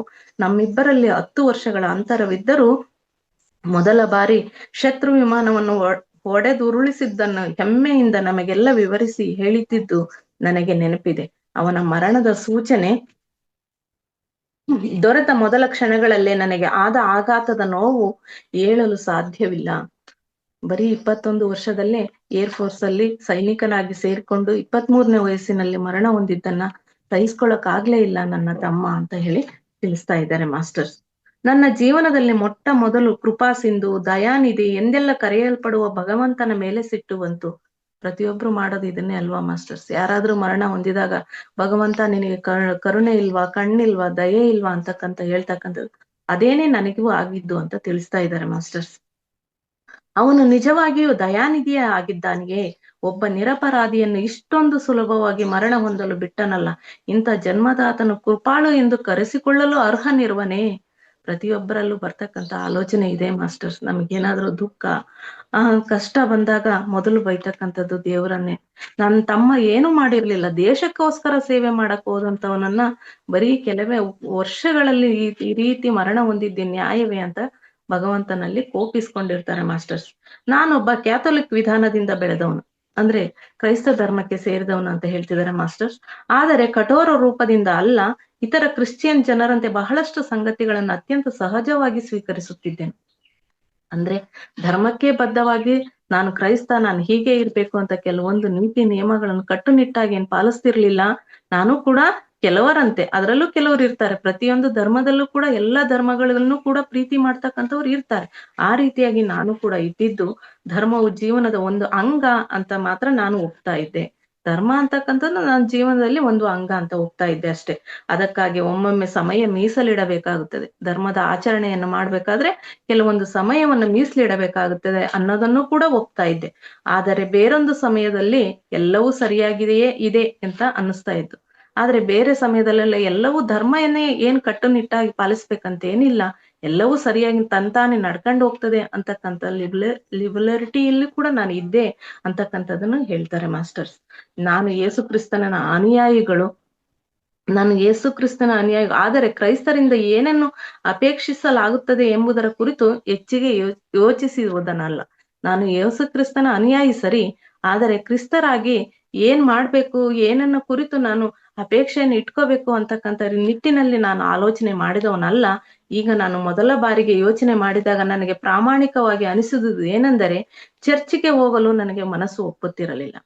ಪಾದ್ರಿ ಹತ್ತಿರ ಹೋಗಲು ಸುತಾರಾಮ್ ಇಷ್ಟವಿರಲಿಲ್ಲ. ಪ್ರಾರ್ಥನೆ ಮಾಡುವುದು ನನಗೆ ಇಷ್ಟವಿರಲಿಲ್ಲ. ಅವ್ರು ಏನು ಆಚರಣೆಗಳಿದ್ವಲ್ಲ ಅದನ್ನ ಯಾವುದನ್ನು ನನಗೆ ಮಾಡ್ಲಿಕ್ಕೆ ಇಷ್ಟ ಇರ್ಲಿಲ್ಲ ಅಂತ ಹೇಳ್ತಿದ್ದಾರೆ ಮಾಸ್ಟರ್ಸ್. ಭಗವಂತನು ನನ್ನಿಂದ ನನ್ನ ಅತ್ಯಂತ ಪ್ರಿಯವಾದ ವಸ್ತುವನ್ನು ಕಸಿದುಕೊಂಡಿರುವಾಗ ನಾನು ಏನೆಂದು ಪ್ರಾರ್ಥನೆ ಮಾಡಬೇಕು? ಆ ಭಗವಂತನಿಗೆ ನಾನೇನು ಶಾಪ ನೀಡಲಿಲ್ಲ, ಆದರೆ ಅವನನ್ನು ದ್ವೇಷಿಸತೊಡಗಿದನು. ಆದ್ರೆ ಭಗವಂತನಿಗೇನು ಶಾಪ ಕೊಡ್ಲಿಲ್ಲ, ಆದ್ರೆ ನನಗೆ ಅವನ ಮೇಲೆ ಕೋಪ ಬಂದಿತ್ತು ಅಂತ ಹೇಳ್ತಿದ್ದಾರೆ ಮಾಸ್ಟರ್. ಚಾರ್ಲ್ಸ್ ಅನ್ನು ಯುದ್ಧದಿಂದ ಪಾರಾಗಿದ್ದಾನೆಂದು ಒಬ್ಬ ಮಿತ್ರನು ಹೇಳಿದನು. ಒಳ್ಳೇದಾಯ್ತು, ಏಕೆಂದ್ರೆ ಈಗ ಅವನು ಎಲ್ಲಿಯೇ ಇರಲಿ ಅವನು ನಿಶ್ಚಿತವಾಗಿ ಎಷ್ಟೋ ಪಾಲು ಉತ್ತಮವಾದುದಾಗಿದೆ. ಭಗವಂತನಿಗೆ ನಾನು ಕೃತಜ್ಞನಾಗಿರಬೇಕು. ಆದರೆ ನಾನು ಇಂಥ ಕಲ್ಪನೆಗಳಲ್ಲಿ ಮುಳುಗಿದ್ದೆನು. ಯಾರೋ ಬಂದು ನನಗೆ ಬದುಕಿದ್ದಾನೆ ಅಂತ ಒಬ್ಬ ಫ್ರೆಂಡ್ ಹೇಳಿದ್ರೆ ಸಾಕು, ಅವನು ಎಲ್ಲಾದ್ರೂ ಏನ್ ಚೆನ್ನಾಗಿರ್ಲಿ ಅಂತಕ್ಕಂಥ ಭಾವನೆ ತಂತಾನೆ ಬರ್ತಕ್ಕಂಥದ್ದು. ಹಾಗೂ ಭಗವಂತನಿಗೆ ಥ್ಯಾಂಕ್ಸ್ ಅಂತ ಕೃತಜ್ಞನಾಗಿರ್ಬೇಕು ಅಂತ ಅನಿಸ್ತದೆ. ಈ ರೀತಿಯ ಕಲ್ಪನೆಗಳಲ್ಲಿ ಇರುವಾಗ ನಾನಂತೂ ಚಾರ್ಲ್ಸ್ ಅನ್ನು ರಜೆಯ ಸಮಯದಲ್ಲಿ ಮನೆಗೆ ಬಂದಾಗ ಪ್ರಸನ್ನ ಚಿತ್ತನಾದ ಅವನ ಹೊಳೆಯುವ ಮುಖವನ್ನು ನೋಡಲು, ಅವನ ನಗುವಿನ ಧ್ವನಿಯನ್ನು ಕೇಳಲು ಕಾತುರನಾಗಿದ್ದೆನು. ಪ್ರತಿಯೊಬ್ರು ಅಷ್ಟೇ ಅಲ್ವಾ ಮಾಸ್ಟರ್ಸ್? ಅವರು ಸೈನಿಕರು ಅಂತ ಅಂದಾಗ ಅವ್ರು ಹೋಗಿದ್ದಾಗ ಪುನಃ ಅವ್ರು ಬರುವ ದಾರಿಯನ್ನೇ ಕಾಯ್ತಕ್ಕಂಥದ್ದು ಅಂತ ಕುಟುಂಬದವರಿಗೆ ಮಾತ್ರ ಅದರ ನೋವಿನ ಸಂಕಟದ ಅರಿವಾಗ್ತದೆ ಮಾಸ್ಟರ್ಸ್. ಅವ್ರು ಬರಿತಕ್ಕಂಥ ದಿನಗಳಿಗೋಸ್ಕರ ಅತಿ ಕಾತುರದಿಂದ ಕಾಯ್ತಾ ಇರ್ತಾರೆ. ಆ ದಿನಗಳಲ್ಲಿ ಜೊತೆಯಾಗಿ ಇರುವ ಕಾರ್ಯಕ್ರಮಗಳನ್ನು ಸಿದ್ಧಪಡಿಸಿದ್ದರು. ಅವ್ರು ಬಂದು ಇವ್ರ ಜೊತೆ ಕಳಿತಕ್ಕಂಥ ಸಮಯನೇ ಅತ್ಯಮೂಲ್ಯವಾಗಿರ್ತದೆ. ಪ್ರತಿ ಗಂಟೆ ಪ್ರತಿ ದಿನವನ್ನು ಕೂಡ ಇಂತಿಂತ ಇಷ್ಟಿಷ್ಟು ಸಮಯವನ್ನು ಇಲ್ಲಿ ವಿನಿಯೋಗಿಸ್ಬೇಕು ಅಂತಕ್ಕಂಥ ಚಾರ್ಟ್ ಅನ್ನು ಕೂಡ ರೆಡಿ ಮಾಡ್ಕೊಂಡಿರ್ತಾರೆ. ಆದರೆ ಈಗ ಎಲ್ಲವೂ ಇಲ್ಲ, ಶೂನ್ಯವಾಗಿದೆ. ಈಗ ಅದೆಲ್ಲನೂ ಕೂಡ ಬಿಟ್ಟು ಅವನೇ ಇಲ್ಲ ಅಂದಾಗ ಅದೆಲ್ಲವೂ ಕೂಡ ಶೂನ್ಯನೇ ಅಂತ ಭಾವನೆಯಲ್ಲಿ ಇರ್ತಾರೆ ಮಾಸ್ಟರ್ಸ್. ಆ ಅವಿಸ್ಮರಣೀಯ ದಿನವು ಬರುವವರೆಗೆ ಕೆಲವು ವಾರಗಳ ಹಿಂದೆ ಈ ಮನಸ್ಥಿತಿಯಲ್ಲಿ ನಾನು ಕುಳಿತಿದ್ದೆ. ಈಗ ನನ್ನಲ್ಲಿ ಆಗಿರುವ ಬದಲಾವಣೆಗಳನ್ನು ಗಮನಿಸಿದರೆ ಇದೆಲ್ಲ ಹಿಂದಿನ ಜನ್ಮದ ಘಟನೆಗಳಂತೂ ಅನಿಸುತ್ತದೆ. ಅವನು ಇರುವಾಗ ಈ ರೀತಿ ಎಲ್ಲ ನಾನು ಆಲೋಚನೆ ಮಾಡ್ತಾ ಇದ್ದೆ. ನನ್ನ ಆಲೋಚನೆಗಳು ಈ ರೀತಿಯಾಗಿ ಇದ್ವು. ಆದ್ರೆ ಅವನಿಲ್ಲದೆ ಇರುವಾಗ ಇದನ್ನೆಲ್ಲ ನಾನು ಕಂಡಿದ್ದು ಹಿಂದಿನ ಜನ್ಮದಲ್ಲ ಅಂತ ಅನಿಸ್ತಾ ಇದೆ ಅಂತ ಹೇಳ್ತಿದ್ದಾರೆ ಮಾಸ್ಟರ್ಸ್. ಆದರೆ ನನಗೆ ಪ್ರತಿಯೊಂದು ಸಂಗತಿ ಅತ್ಯಂತ ಸೂಕ್ಷ್ಮವಾಗಿ ನೆನಪಿದೆ, ಮತ್ತೆ ಕೊನೆಯುಸಿರು ಇರುವವರೆಗೂ ಕೂಡ ನೆನಪಿನಲ್ಲಿರುತ್ತದೆ. ಏನು ಘಟಿಸಿದೆಯೋ ಅದನ್ನು ನಿಮಗೆ ಯಥಾ ರೀತಿ ಹೇಳಲು ಪ್ರಯತ್ನಿಸುವುದು. ಈಗ ನನ್ನ ಇಲ್ಲಿ ಇರ್ತಕ್ಕಂಥ ಸ್ಥಿತಿಯನ್ನ ನನಗೂ ನೆನಪಿದೆ, ಮುಂದೆನೂ ನೆನಪಿರುತ್ತೆ. ಆದ್ರೆ ಈಗ ನಡೆದಿರ್ತಕ್ಕಂಥ ನಾನು ಇರ್ತಕ್ಕಂಥ ಈ ಸ್ಥಿತಿಯಲ್ಲಿ ನಡೆದಂತ ಘಟನೆಗಳನ್ನ ನಿಮ್ಮಲ್ಲಿ ಹಂಚಿಕೊಳ್ಳಿಕ್ಕೆ ನಾನು ಪ್ರಯತ್ನ ಪಡ್ತಿದ್ದೇನೆ ಅಂತ ಹೇಳ್ತಿದ್ದಾರೆ ಮಾಸ್ಟರ್. ಇಷ್ಟಾಗಿಯೂ ಸಂಗತಿಗಳು ಚದುರಿದಂತೆ ಅನ್ನಿಸಿದರೆ ನನ್ನನ್ನು ಕ್ಷಮಿಸಿ. ಏಕೆಂದರೆ ಇಲ್ಲಿಯವರೆಗೆ ನಾನು ಒಂದು ಕಥೆಯನ್ನು ಕೂಡ ಬರೆಯುವ ಪ್ರಯತ್ನ ಮಾಡಿದವನಲ್ಲ. ಆದರೆ ಈಗ ನನಗೆ ದೊರೆತ ಸಂತೋಷ ಆನಂದಗಳು ಇತರರಿಗೂ ದೊರೆಯಲಿ ಎನ್ನುವ ಒಂದೇ ಒಂದು ಕಾರಣಕ್ಕೆ ನಾನು ಬರೆಯುತ್ತಿದ್ದೇನೆ. ಆ ದುಃಖದ ಸ್ಥಿತಿಯಲ್ಲಿ ನಾನು ನಡೆದಂತ ಘಟನೆಯಿಂದ ನಾನು ಪಡೆದಂತ ಸಂತೋಷ ಮತ್ತು ಆನಂದಗಳು ಎಲ್ಲರೂ ಕೂಡ ಮರಣ ಅಂತಕ್ಕಂಥ ದುಃಖದಲ್ಲಿ ಮುಳುಗದೆ, ಆ ಮರಣ ಅಂತಕ್ಕಂಥದ್ದು ಬಗ್ಗೆ ಸರಿಯಾದ ಮಾಹಿತಿಯನ್ನ ನಮ್ಗೆ ತಿಳಿದದ್ದೇ ಆದಾಗ ನಾವು ನಮ್ಮ ಆತ್ಮ ಸಂತೋಷವನ್ನು ಆತ್ಮಾನಂದವನ್ನು ಕೂಡ ಸದಾ ಉಳಿಸ್ಕೊಳ್ಳಿಕ್ಕೆ ಸಾಧ್ಯತೆ ಇದೆ. ಅದನ್ನ ಬರೀ ನಾನಷ್ಟೇ ಹೊಂದೋದು ಬೇಡ, ನಿಮಗೂ ಕೂಡ ಅದು ತಿಳಿಯಲಿ, ಅದರ ಸವಿ ಸಿಗಲಿ ಅನ್ನೋ ಉದ್ದೇಶದಿಂದ ಬರೆದಿದ್ದೇನೆ. ಆದ್ರೆ ಹೇಳುವ ವಿಷಯದಲ್ಲಿ ಹಿಂದೆ ಮುಂದೆ ಆದ್ರೆ ಕ್ಷಮೆ ಇರ್ಲಿ ಅಂತಾನು ಕೂಡ ಕೇಳಿದ್ದಾರೆ ಮಾಸ್ಟರ್ಸ್. ಅಂದು ರಾತ್ರಿ 11 ಗಂಟೆಯ ಸುಮಾರಿಗೆ ನನ್ನ ಮನೆಯ ಬಾಗಿಲನ್ನು ತಟ್ಟಿದ ಶಬ್ದವಾಯ್ತು. ಇಲ್ಲಿಂದ ಪ್ರಾರಂಭ ಆಗ್ತದೆ ಇದು ಮಾಸ್ಟರ್ಸ್, ಈ ಆತ್ಮಾಯಣದ ಬಗ್ಗೆ ಹೇಳ್ತಕ್ಕಂಥದ್ದು. 11 ಗಂಟೆಯ ಸುಮಾರಿಗೆ ನನ್ನ ಮನೆಯ ಬಾಗಿಲನ್ನು ತಟ್ಟಿದ ಶಬ್ದವಾಯಿತು. ಕೆಳಗೆ ಯಾರೋ ನನಗೆ ಭೇಟಿ ಆಗಲು ಬಂದಿದ್ದಾರೆ ಎಂದು ನನ್ನ ನೌಕರನು ಹೇಳಿದನು. ಅವನು ಹೇಗೆ ಕಾಣುತ್ತಾನೆ ಎಂದು ಕೇಳಿದೆ. ವಿಚಿತ್ರವಾಗಿದ್ದಾರೆ, ಏನಾದರೂ ಬೇಡಲು ಬಂದಿರಬಹುದು ಎಂದು ನನಗೆ ಅನ್ನಿಸುತ್ತಿದೆ ಎಂದ ನೌಕರನ ಹೇಳ್ತಾರೆ. ಯಾರು ಬಂದಿದ್ದಾರೆ ಅಂತ ಕೇಳಿದಾಗ, ಹೇಗಿದ್ದಾರೆ ಅವರನ್ನ ಅಂತ ಪ್ರಶ್ನಿಸಿದಾಗ, ಅವನು ನಿಮ್ಮ ಹತ್ರ ಏನೋ ಕೇಳಲಿಕ್ಕೆ ಬಂದಿರ್ಬೇಕು ಅಂತ ಅವಾಗ ಹೇಳ್ತಾನೆ. ಆಗ ಕೆಳಗೆ ಹೋಗಿ ಅವನಿಗೆ ಏನು ಬೇಕು ಎಂಬುದನ್ನು ಕೇಳಿಕೊಂಡು ಬಂದು ನನಗೆ ಹೇಳು ಎಂದು ಅವನಿಗೆ ಹೇಳಿದೆನು. ಬಂದು ಅವನು ಹೇಳಿದನು, ಏನೋ ಸಂದೇಶವಿದೆ, ಕೇವಲ ನಿಮ್ಮೊಬ್ಬರಿಗೆ ನೀಡಲು ಸಾಧ್ಯ ಅಂತ ಹೇಳಿದ. ಏನೋ ಸಂದೇಶ ತಂದಿದಾರಂತೆ, ಆದ್ರೆ ಅದನ್ನ ಯಾರತ್ರ ಹೇಳಲ್ಲ, ನಿಮ್ಗೇನ್ ಕೊಡ್ಲಿಕ್ಕೆ ಸಾಧ್ಯ ಅಂತ ಹೇಳ್ತಿದ್ದಾರೆ ಅಂತ. ಈತ ದುಃಖದಿಂದ ಬಳಲಿ ಕಂಗಾಲಾಗಿದ್ದಾಗ ರೋಸಿ ಹೋಗಿದ್ದೆ. ಆದ್ರೆ ಅವನನ್ನು ಮೇಲೆ ಕರೆದುಕೊಂಡು ಬರಲು ಹೇಳಿದೆ. ಆದರೂ ಕೂಡ ಆತನನ್ನು ಮೇಲೆ ಕರೆದುಕೊಂಡು ಬರ್ಲಿಕ್ಕೆ ಹೇಳಿದೆ. ಅಂದಿನಿಂದ ಇಂದಿನವರೆಗೆ ಅವನನ್ನು ಬಹಳಷ್ಟು ಸಲ ನೋಡಿದ್ದೇನೆ. ಅದು ಪ್ರಾರಂಭದ ದಿನ. ಅಂದಿನಿಂದ ಇವತ್ತಿನವರೆಗೂ ಕೂಡ ನಾನು ಸಾಕಷ್ಟು ಸಲ ನೋಡಿದ್ದೇನೆ. ಅವನನ್ನು ವರ್ಣಿಸುವುದು ನನಗೆ ಸುಲಭ ಎನಿಸುವುದಿಲ್ಲ. ಅದನ್ನ ವರ್ಣನೆ ಮಾಡ್ಲಿಕ್ಕೆ ಅಷ್ಟು ಸುಲಭ ಅನಿಸುವುದಿಲ್ಲ, ಆದರೂ ಪ್ರಯತ್ನಿಸುವೆ. ಅವನು ಎತ್ತರವಾಗಿದ್ದಾನೆ, ತೆಳ್ಳಗಿದ್ದನು, ಅಂದಾಜು 45 ವರ್ಷ ವಯಸ್ಸಿರಬಹುದು. ಅವನು ಗಡ್ಡ ಬಿಟ್ಟಿದ್ದನು. ಅವನು ನಿಶ್ಚಿತವಾಗಿ ಉತ್ತರ ಭಾರತೀಯನಂತೆಯೇ ಕಂಡು ಬರುತ್ತಿದ್ದನು. ಅವನು ಎತ್ತರವಾಗಿದ್ದು ಸುಮಾರು 45 ವಯಸ್ಸಿನಂತೆ ಕಾಣ್ತಾ ಇದ್ದ. ಅವನು ಭಾರತೀಯನೇ ಆಗಿದ್ದ ಅಂತ ಹೇಳ್ತಿದ್ದ. ಆದರೂ ಅವನ ಚರ್ಮವು ನನ್ನಂತೆಯೇ, ಅಂದ್ರೆ ಯುರೋಪಿಯನ್ನರಂತೆ ಬೆಳ್ಳಗೆ ಇತ್ತು. ಸಾಧಾರಣ ಭಾರತೀಯ ಉಡುಗೆಯನ್ನು ಧರಿಸಿದ್ದನು.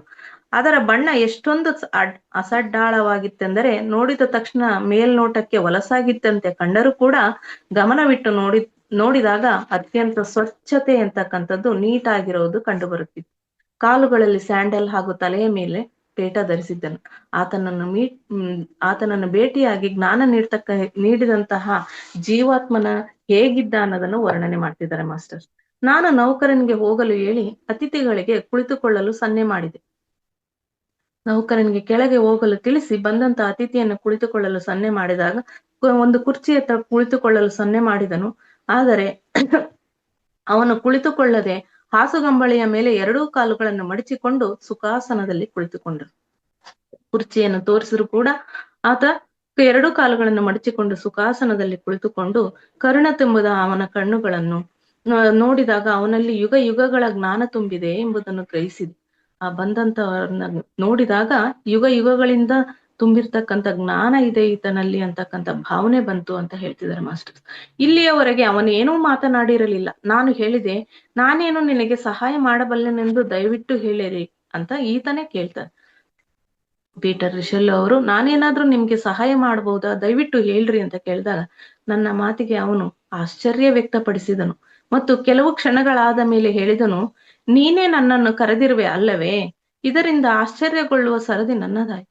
ನೀನೇ ನನ್ನನ್ನು ಕರೆದಿದೀಯ ಅಲ್ವಾ ಅಂತ ಅಷ್ಟೇ ಹೇಳಿದ್ದವರು. ಆಗ ನಾನು ಇವರನ್ನು ಕರೆದಿದ್ದೀನ ಅಂತಕ್ಕಂಥ ಆಶ್ಚರ್ಯ ಪೀಟರ್ ರಿಷೆಲ್ ಅವರಿಗೆ ಆಗ್ತದೆ. ಅವಾಗ ನೀವೇನು ಹೇಳುತ್ತಿದ್ದೀರಿ? ಈ ಮೊದಲು ನಾನು ನಿಮ್ಮನ್ನು ಎಂದೂ ನೋಡಿಲ್ಲ ಅಂದ ಮೇಲೆ ನಾನು ನಿಮ್ಮನ್ನು ಕರೆಯಲು ಹೇಗೆ ಸಾಧ್ಯ? ನೀವೇನು ಹೇಳುತ್ತಿದ್ದೀರೆಂಬುದನ್ನು ಬೇಗ ಹೇಳಿ, ನನಗೆ ಇನ್ನೂ ಬಹಳ ಕೆಲಸ ಇವೆ. ಇವರು ತಮ್ಮದೇ ಆತುರತೆಯನ್ನ ವ್ಯಕ್ತಪಡಿಸ್ತಾರೆ ಮಾಸ್ಟರ್ಸ್. ನಾನ್ ನಿಮ್ಮನ್ನ ಎಂದೂ ನೋಡೇ ಇಲ್ಲ, ಹಿಂದೆಂದೂ ಕೂಡ ನೋಡಿ ಇಲ್ಲ. ಆದ್ರೂ ಕೂಡ ನೀವೇನ್ ನನ್ನನ್ನು ಕರೆದಿದ್ದೀನ ಅಂತ ಹೇಳ್ತಿದ್ದೀರಾ? ಏನ್ ಹೇಳ್ತಿದ್ದೀರಾ ಅದನ್ನ ನೇರವಾಗಿ ಹೇಳಿ ಮುಗಿಸಿ ಅನ್ನೋ ಆತುರತೆಯನ್ನು ವ್ಯಕ್ತಪಡಿಸಿದಾಗ, ನೀನೇ ನನ್ನನ್ನು ಕರೆದಿರುವೆ. ಅವನು ತನ್ನ ಮಾತನ್ನು ಮತ್ತೆ ಪುನರುಚ್ಚರಿಸಿದ. ಆ ಬಂದಂತ ಜೀವಾತ್ಮ ನೀನೇ ನನ್ನನ್ನು ಕರೆದಿದ್ದು ಅಂತ ಮತ್ತೆ ಪುನಃ ಉಚ್ಚಾರ ಮಾಡ್ತಾರೆ. ನನ್ನ ಮುಖದ ಮೇಲೆ ಆಶ್ಚರ್ಯ ತುಳುಕುತ್ತಿದ್ದಿರಬಹುದು. ಅದಕ್ಕೆ ಅವನು ಮುಗುಳು ನಗುತ್ತಾ ಹೇಳಿದನು, ಈಗ ನೀನು ನಿನ್ನ ಸಹೋದರನನ್ನು ಕಳೆದುಕೊಂಡಿರುವೆ ಅಲ್ಲವೇ? ಕಣ್ಣಿಗೆ ಕಾಣದಿರುವ ಭಗವಂತನನ್ನು ನೀನು 100 ಪ್ರಶ್ನೆಗಳನ್ನು ಕೇಳುತ್ತಿದ್ದುದು ನಿಜ ಅಲ್ಲವೇ? ನಿನ್ನ ತಮ್ಮನ ಮರಣಕ್ಕೆ ಅವನನ್ನೇ ನೀನು ಜವಾಬ್ದಾರನನ್ನಾಗಿರಿಸಿರುವೆ. ನಿನ್ನ ತಮ್ಮನನ್ನೇ ಏಕೆ ಕಸಿದುಕೊಳ್ಳಬೇಕಾಗಿತ್ತು? ಬೇರೆ ಯಾರಾದರೂ ಆಗಬಹುದಿತ್ತಲ್ಲ. ಇಂಥ ಪರಮಾತ್ಮನಲ್ಲಿ ವಿಶ್ವಾಸ ಇಡುವಲ್ಲಿ ಏನರ್ಥವಿದೆ? ನೀನು ಪ್ರಶ್ನೆ ಕೇಳಲು ಸಾಧ್ಯವಿಲ್ಲದ ಹಾಗೂ ನಿನಗೆ ಇಷ್ಟೊಂದು ಮಹತ್ವದ ಸಂಗತಿಯ ಕುರಿತು ಉತ್ತರವನ್ನು ನೀಡಲಾರದಂತಹ ಪರಮಾತ್ಮನಲ್ಲಿ ವಿಶ್ವಾಸವಿಡುವುದರಲ್ಲಿ ಏನು ಅರ್ಥವಿದೆ? ಕಳೆದ 3 ದಿನಗಳಲ್ಲಿ ರಾತ್ರಿ ಮಲಗಿದಾಗ ನೀನು ನಿನ್ನ ತಮ್ಮನೊಂದಿಗೆ ಮಾತನಾಡಿದಂತೆ ಕನಸನ್ನು ಕಂಡಿರುವೆ. ನೀನು ನಿದ್ರೆಯ ಸಮಯದಲ್ಲಿ ಈ ಎಲ್ಲ ಪ್ರಶ್ನೆಗಳನ್ನು ಕೇಳಿರುವೆ. ನಿನ್ನೆಲ್ಲ ಪ್ರಶ್ನೆಗಳಿಗೆ ನನ್ನಲ್ಲಿ ಉತ್ತರಗಳಿವೆ. ನಾನೊಬ್ಬ ಸಂದೇಶವಾಹಕ ಅಂತ ಹೇಳ್ತಾರೆ ಮಾಸ್ಟರ್. ನಾನು ಹಿಂದೆಂದೂ ನೋಡೇ ಇಲ್ಲ. ನೀನು ನನ್ನನ್ನು ನೋಡಿದೀನಿ ಅಂತೀಯ, ಆದ್ರೆ ಏನ್ ಬಂದಿದ್ ವಿಷಯ ಹೇಳು ಅಂತ ಅಂದಾಗ ಅವ್ರು ಈ ರೀತಿಯಾಗಿ ಸ್ಪಷ್ಟವಾಗಿ ಹೇಳ್ತಾರೆ ಮಾಸ್ಟರ್ಸ್. ಪ್ರತಿಯೊಬ್ರು ಕೂಡ ದುಃಖದಲ್ಲಿ ಇದ್ದಾಗ ನಾವು ಕೂಡ ಹೇಳ್ತೀವಲ್ಲ ಮಾಸ್ಟರ್ಸ್, ಮನೋಮಯ ಕೋಶದಲ್ಲಿ ಚರ್ಚೆ ನಡೆಸ್ತಕ್ಕಂಥದ್ದು. ಅದನ್ನ ನೀನು ಕೂಡ ನಿನ್ನ ಸಹೋದರನ್ನ ಕಳೆದುಕೊಂಡಿದ್ದು ನಿಜನೇ, ಆದ್ರೆ ನಿನ್ನ ತಮ್ಮನ ಮರಣಕ್ಕೆ ಭಗವಂತನೇ ಕಾರಣ ಅಂತ ದೂಷಣೆನೂ ಮಾಡಿದೆ. ಜೊತೆಗೆ ನೀನೇ ಜವಾಬ್ದಾರ ನನ್ನ ತಮ್ಮ ಮರಣ ಹೊಂದ್ಲಿಕ್ಕೆ ಅಂತಾನೂ ಕೂಡ ಹೇಳಿದ್ದು ನೀನೇ ಅಲ್ವಾ? ಆದಾಗ್ಯೂ ಮರಣವನ್ನ ಹೊಂದ್ಲೇಬೇಕು ಆ ಸಮಯದಲ್ಲಿ ಅನ್ನೋದಾದ್ರೆ ಅದಕ್ಕೆ ನನ್ನ ತಮ್ಮನೇ ಬೇಕಾಗಿತ್ತಾ? ವಯಸ್ಸಾದವ್ರು ಇದ್ದಿಲ್ವಾ? ಊಟ ಇಲ್ದವ್ರು ಎಷ್ಟೋ ಜನ ನಿರ್ಗತಿಕರಿರ್ಲಿಲ್ವಾ? ಎಷ್ಟೋ ಜನ ನಾನ್ ಸಾಯ್ಬೇಕು ಅಂತ ಇಚ್ಛೆ ಇರೋರು ಎಷ್ಟೋ ಜನ ಇರ್ಲಿಲ್ವಾ? ಅವ್ರನ್ನ ಕರ್ಕೋಬೋದಾಗಿತ್ತು. ಇಂತೆಲ್ಲ ಪ್ರಶ್ನೆ ನಿನ್ನ ಮನಸ್ಸಿನಲ್ಲಿ ಮೂಡಿಲ್ವಾ ಅಂತ ವಾಹಕ ಕೇಳಿದಾಗ ಆತನಿಗೆ, ನಿನ್ನ ಪ್ರಶ್ನೆಗೆ ಉತ್ತರ ನೀಡಲು ನನ್ನನ್ನು ಕಳಿಸಲಾಗಿದೆ. ನಿನ್ನಲ್ಲಿ ಈ ತರನಾದ ಪ್ರಶ್ನೆಗಳನ್ನು ಮೂಡಿಲ್ವಾ? ಆ ಪ್ರಶ್ನೆಗಳಿಗೆಲ್ಲ ಉತ್ತರವನ್ನು ಕೊಡ್ಲಿಕ್ಕೆ ನನ್ನನ್ನು ಕಳಿಸಲಾಗಿದೆ ಅಂತ ಹೇಳಿದಾಗ, ಯೇಸು ಕ್ರಿಸ್ತನ್ ಇರುವುದು ನಿನಗೆ ಗೊತ್ತಿರಬಹುದಲ್ಲ, ಕೇಳು.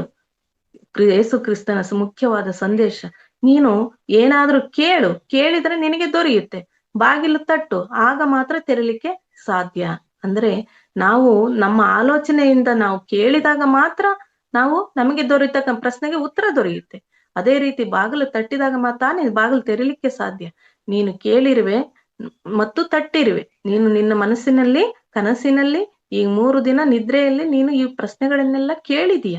ಮತ್ತೆ ಭಗವಂತ ಇದು ಪ್ರಶ್ನೆಗೆ ನನಗೆ ಉತ್ತರ ಬೇಕೇ ಬೇಕು, ಹೇಳಲೇಬೇಕು ಅನ್ನೋ ರೀತಿಯಲ್ಲಿ ಬಾಗಿಲನ್ನು ಕೂಡ ತಟ್ಟಿದೀಯ. ಅದಕ್ಕಾಗಿ ಈ ಪ್ರಶ್ನೆಗಳಿಗೆ ಇಷ್ಟೊಂದು ಗದ್ದಲ ಮಾಡಿದ ನೀನು ಈಗಲೂ ಅವುಗಳ ಉತ್ತರಗಳನ್ನು ತಿಳಿದುಕೊಳ್ಳಲು ಬಯಸಿರುವೆಯಾ ಅಂತ ಮತ್ತೆ ಪುನಃ ಅವರಿಗೆ ಪ್ರಶ್ನೆಯನ್ನು ಕೇಳ್ತಾರೆ. ನೀನ್ ಇಷ್ಟೆಲ್ಲ ಪ್ರಶ್ನೆಗಳನ್ನ ಕೇಳಿ ದೊಡ್ಡದಾಗಿ ಮನಸ್ಸಿನಲ್ಲಿ ಆಂದೋಲನವನ್ನು ಉಂಟು ಮಾಡ್ಕೊಂಡಿದೀಯ. ಇದಕ್ಕೆಲ್ಲ ಉತ್ತರ ಹೇಳಲಿಕ್ಕೆ ನನ್ನನ್ನು ಕಳಿಸಿದ್ದಾರೆ. ಈಗ್ಲೂ ಸಹಿತ ನಿನಗೆ ಈ ಪ್ರಶ್ನೆಗಳಿಗೆ ಉತ್ತರವನ್ನು ಪಡ್ಕೊಡ್ಬೇಕು ಅಂತ ಬಯಕೆ ಇದೆಯಾ ಅಂತ ಪುನಃ ಅವರಿಗೆ ಪ್ರಶ್ನೆ ಕೇಳಿದಾಗ, ಪ್ರಶ್ನೆಗಳನ್ನು ಬಯಸಿರುವ ಎಂಬುದು ಈಗ ನಿನ್ನ ಮೇಲೆಯೇ ಅವಲಂಬಿತವಾಗಿದೆ. ಹೌದು, ಈ ಪ್ರಶ್ನೆಗಳಿಗೆಲ್ಲ ಉತ್ತರ ಪಡಿಬೇಕು ಅಂತಕ್ಕಂಥ ಹಂಬಲ ನಿನ್ನ ಹತ್ರ ಇದ್ದಿದ್ದೇ ಆದ್ರೆ ಅದಕ್ಕೆ ನೀನು ಕೇಳಲಿಕ್ಕೆ ಸಮಯವನ್ನ ಮೀಸಲಿಡಬೇಕಾಗ್ತದೆ ಅಂತ ಅವ್ರು ಹೇಳ್ತಾರೆ ಮಾಸ್ಟರ್ಸ್. ಹೌದು, ನನ್ನ ಪ್ರಶ್ನೆಗಳಿಗೆ ನಾನು ಅಗತ್ಯವಾಗಿ ಉತ್ತರಗಳನ್ನು ತಿಳಿದುಕೊಳ್ಳ ಬಯಸುತ್ತೇನೆ. ಆದರೆ ಮೊದಲು ನೀನು ಯಾರು ಎಂಬುದನ್ನು ಹೇಳು. ಮತ್ತೆ ಪೀಟರ್ ರಿಷೆಲ್ಲೋ ಅವರು ಹೇಳ್ತಾರೆ, ಹೌದು, ನಾನು ಈ ಪ್ರಶ್ನೆಗಳಿಗೆಲ್ಲ ಅಗತ್ಯವಾಗಿ ಉತ್ತರಗಳನ್ನ ತಿಳ್ಕೊಳಕ್ ಇಚ್ಛೆ ಇದೆ, ಆದ್ರೆ ಮೊದಲು ನೀನ್ ಯಾರು ಅಂತ ನನ್ಗೆ ಹೇಳ್ಬೇಕು ಅಂತ ಪುನಃ ಪ್ರಶ್ನೆ ಮಾಡ್ತಾರೆ ಮಾಸ್ಟರ್ಸ್. ನಾನು ತಿಳಿದುಕೊಳ್ಳಲು ಬಯಸಿದಂತ ಪ್ರಶ್ನೆಗಳಿಗೆಲ್ಲ ನೀನು ಉತ್ತರಿಸಬಲ್ಲೆಯಾ ಅಂತ ಪುನಃ ಅವರಿಗೆ ಪ್ರಶ್ನೆ ಮಾಡ್ತಾರೆ. ನಾನು ತಿಳಿದುಕೊಳ್ಳಕ್ ಇಚ್ಛೆ ಇದೆ, ಆದ್ರೆ ನಾನು ತಿಳ್ಕೊಳಕ್ ಬಯಸಿರ್ತಕ್ಕಂಥ ಎಲ್ಲಾ ಪ್ರಶ್ನೆಗಳಿಗೂ ನೀನು ಉತ್ತರ ಹೇಳೋಕೆ ಸಿದ್ಧನಿದ್ದೀಯಾ ಅಂತ ಕೇಳ್ತಾರೆ. ಎಂಬುದು ನನಗೆ ಗೊತ್ತಾಗಬೇಕು. ನೀನು ನನ್ನಂತೆಯೇ ಮನುಷ್ಯನಾದರೂ ನನ್ನ ತಮ್ಮನನ್ನು ತಿಳಿದಿರುವ ಕುರಿತು, ಅವನೊಂದಿಗೆ ಮಾತನಾಡಿದ ಕುರಿತು, ಹಾಗೂ ನಾನು ಅವನನ್ನು ಕೇಳಿದಂತ ಪ್ರಶ್ನೆಗಳನ್ನು ಕೇಳಿಸಿಕೊಂಡಿರುವೆನೆಂದು ಹೇಳುತ್ತಿರುವೆ. ಇದೇನೋ ಮಾಟವೋ ಅಥವಾ ನಾನು ಕನಸು ಕಾಣುತ್ತಿದ್ದೇನೆಯೋ?